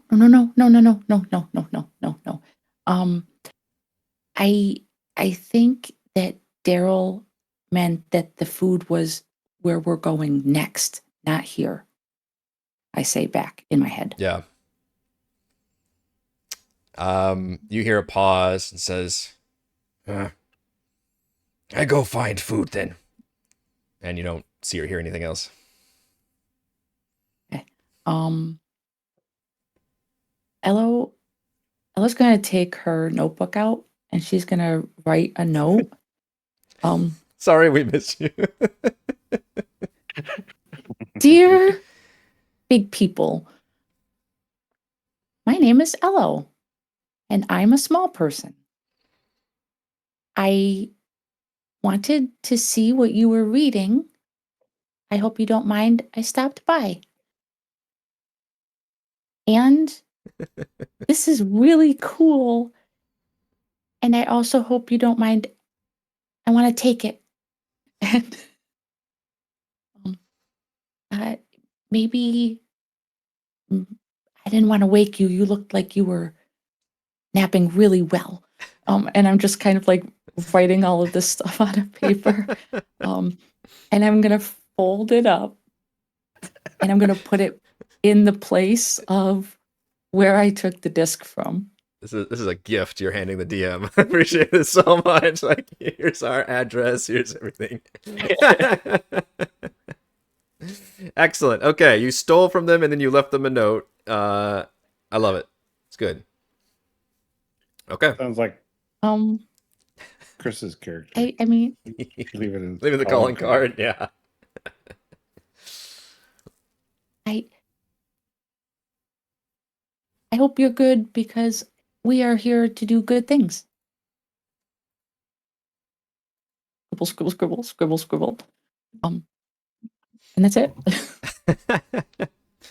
Okay. With that, you can leave the note, and they at one point, there's a very dramatic like yawn, and one of them turns over, and you can freeze for a second, but then turn and make your way back to the group, and you can't tell where Hungry went or if he's still with you or not, but hasn't made any sounds. After that, you can explain to the party where you've got your books and your disc in hand. You just kind of got your stuff, but they were asleep. But at this point, you all can continue your way back the way you came, and in fact, with it being so late at night, I mean, I'll ultimately let you make this choice, but if you want to stop at Demlin's, mainly because you all are due for a level up. So I'm trying to get you to a safe space where we can level up in between sessions, basically. So it might be the most appropriate thing to do since we've made it all the way back to where we started. You can stop into Demlin's place, even show her the fancy Dragonlance if you want. Time is hungry. Yeah, time is obviously still urgent, but yeah, I think it's appropriate for you all to receive a level up after reforging the Dragonlance. And yeah, thankfully Hungry at least doesn't follow you this far, but again, he's such a fun guy. He can just How do pop we up. know? He can just How pop do up we know whenever. he's Yeah, you invisible in our mind? don't know. Exactly. You. It's the best. All right, so I think that is going to bring an end to this episode of Dragonlance Shadow of the Dragon Queen. Thank you to Brandon, Demnix, Dory, Morgan, and Mike for playing, and thank you to all the patrons for making these sessions happen. Shout out to Platinum patrons, Joe, Will, Thomas, Brandon, Genocider, Roleplay Roll, Christopher, Big Nut, John, Nathan, Andrew, Stephanie, Jason, Lumpy Spuds, Ward, MLC, Tom, That Eat the Dogs, Marcus, Hugo, Jealous Guy, Zim, Dante, Hammout, Demnix, Neil, Nicholas, and Eric. And gold patrons, RPG, Papercrafts, Pretty Boy, and Yuma, Lizard Lounge, Jerome, Nathan, Scott, Rufus, Jerry, and Glenn. Thank you all very much for support. See you next time. Let's try the game. Yes, thank you. Awesome. Oh, he's dancing. You guys can't see it, but he's dancing. Boy, I am Oh, yeah. 3.5 hours of standing. I am pretty beat now. I'm feeling it. How are those knees? Feel it Yeah, in the knees. I'm definitely feeling it. Like, dang.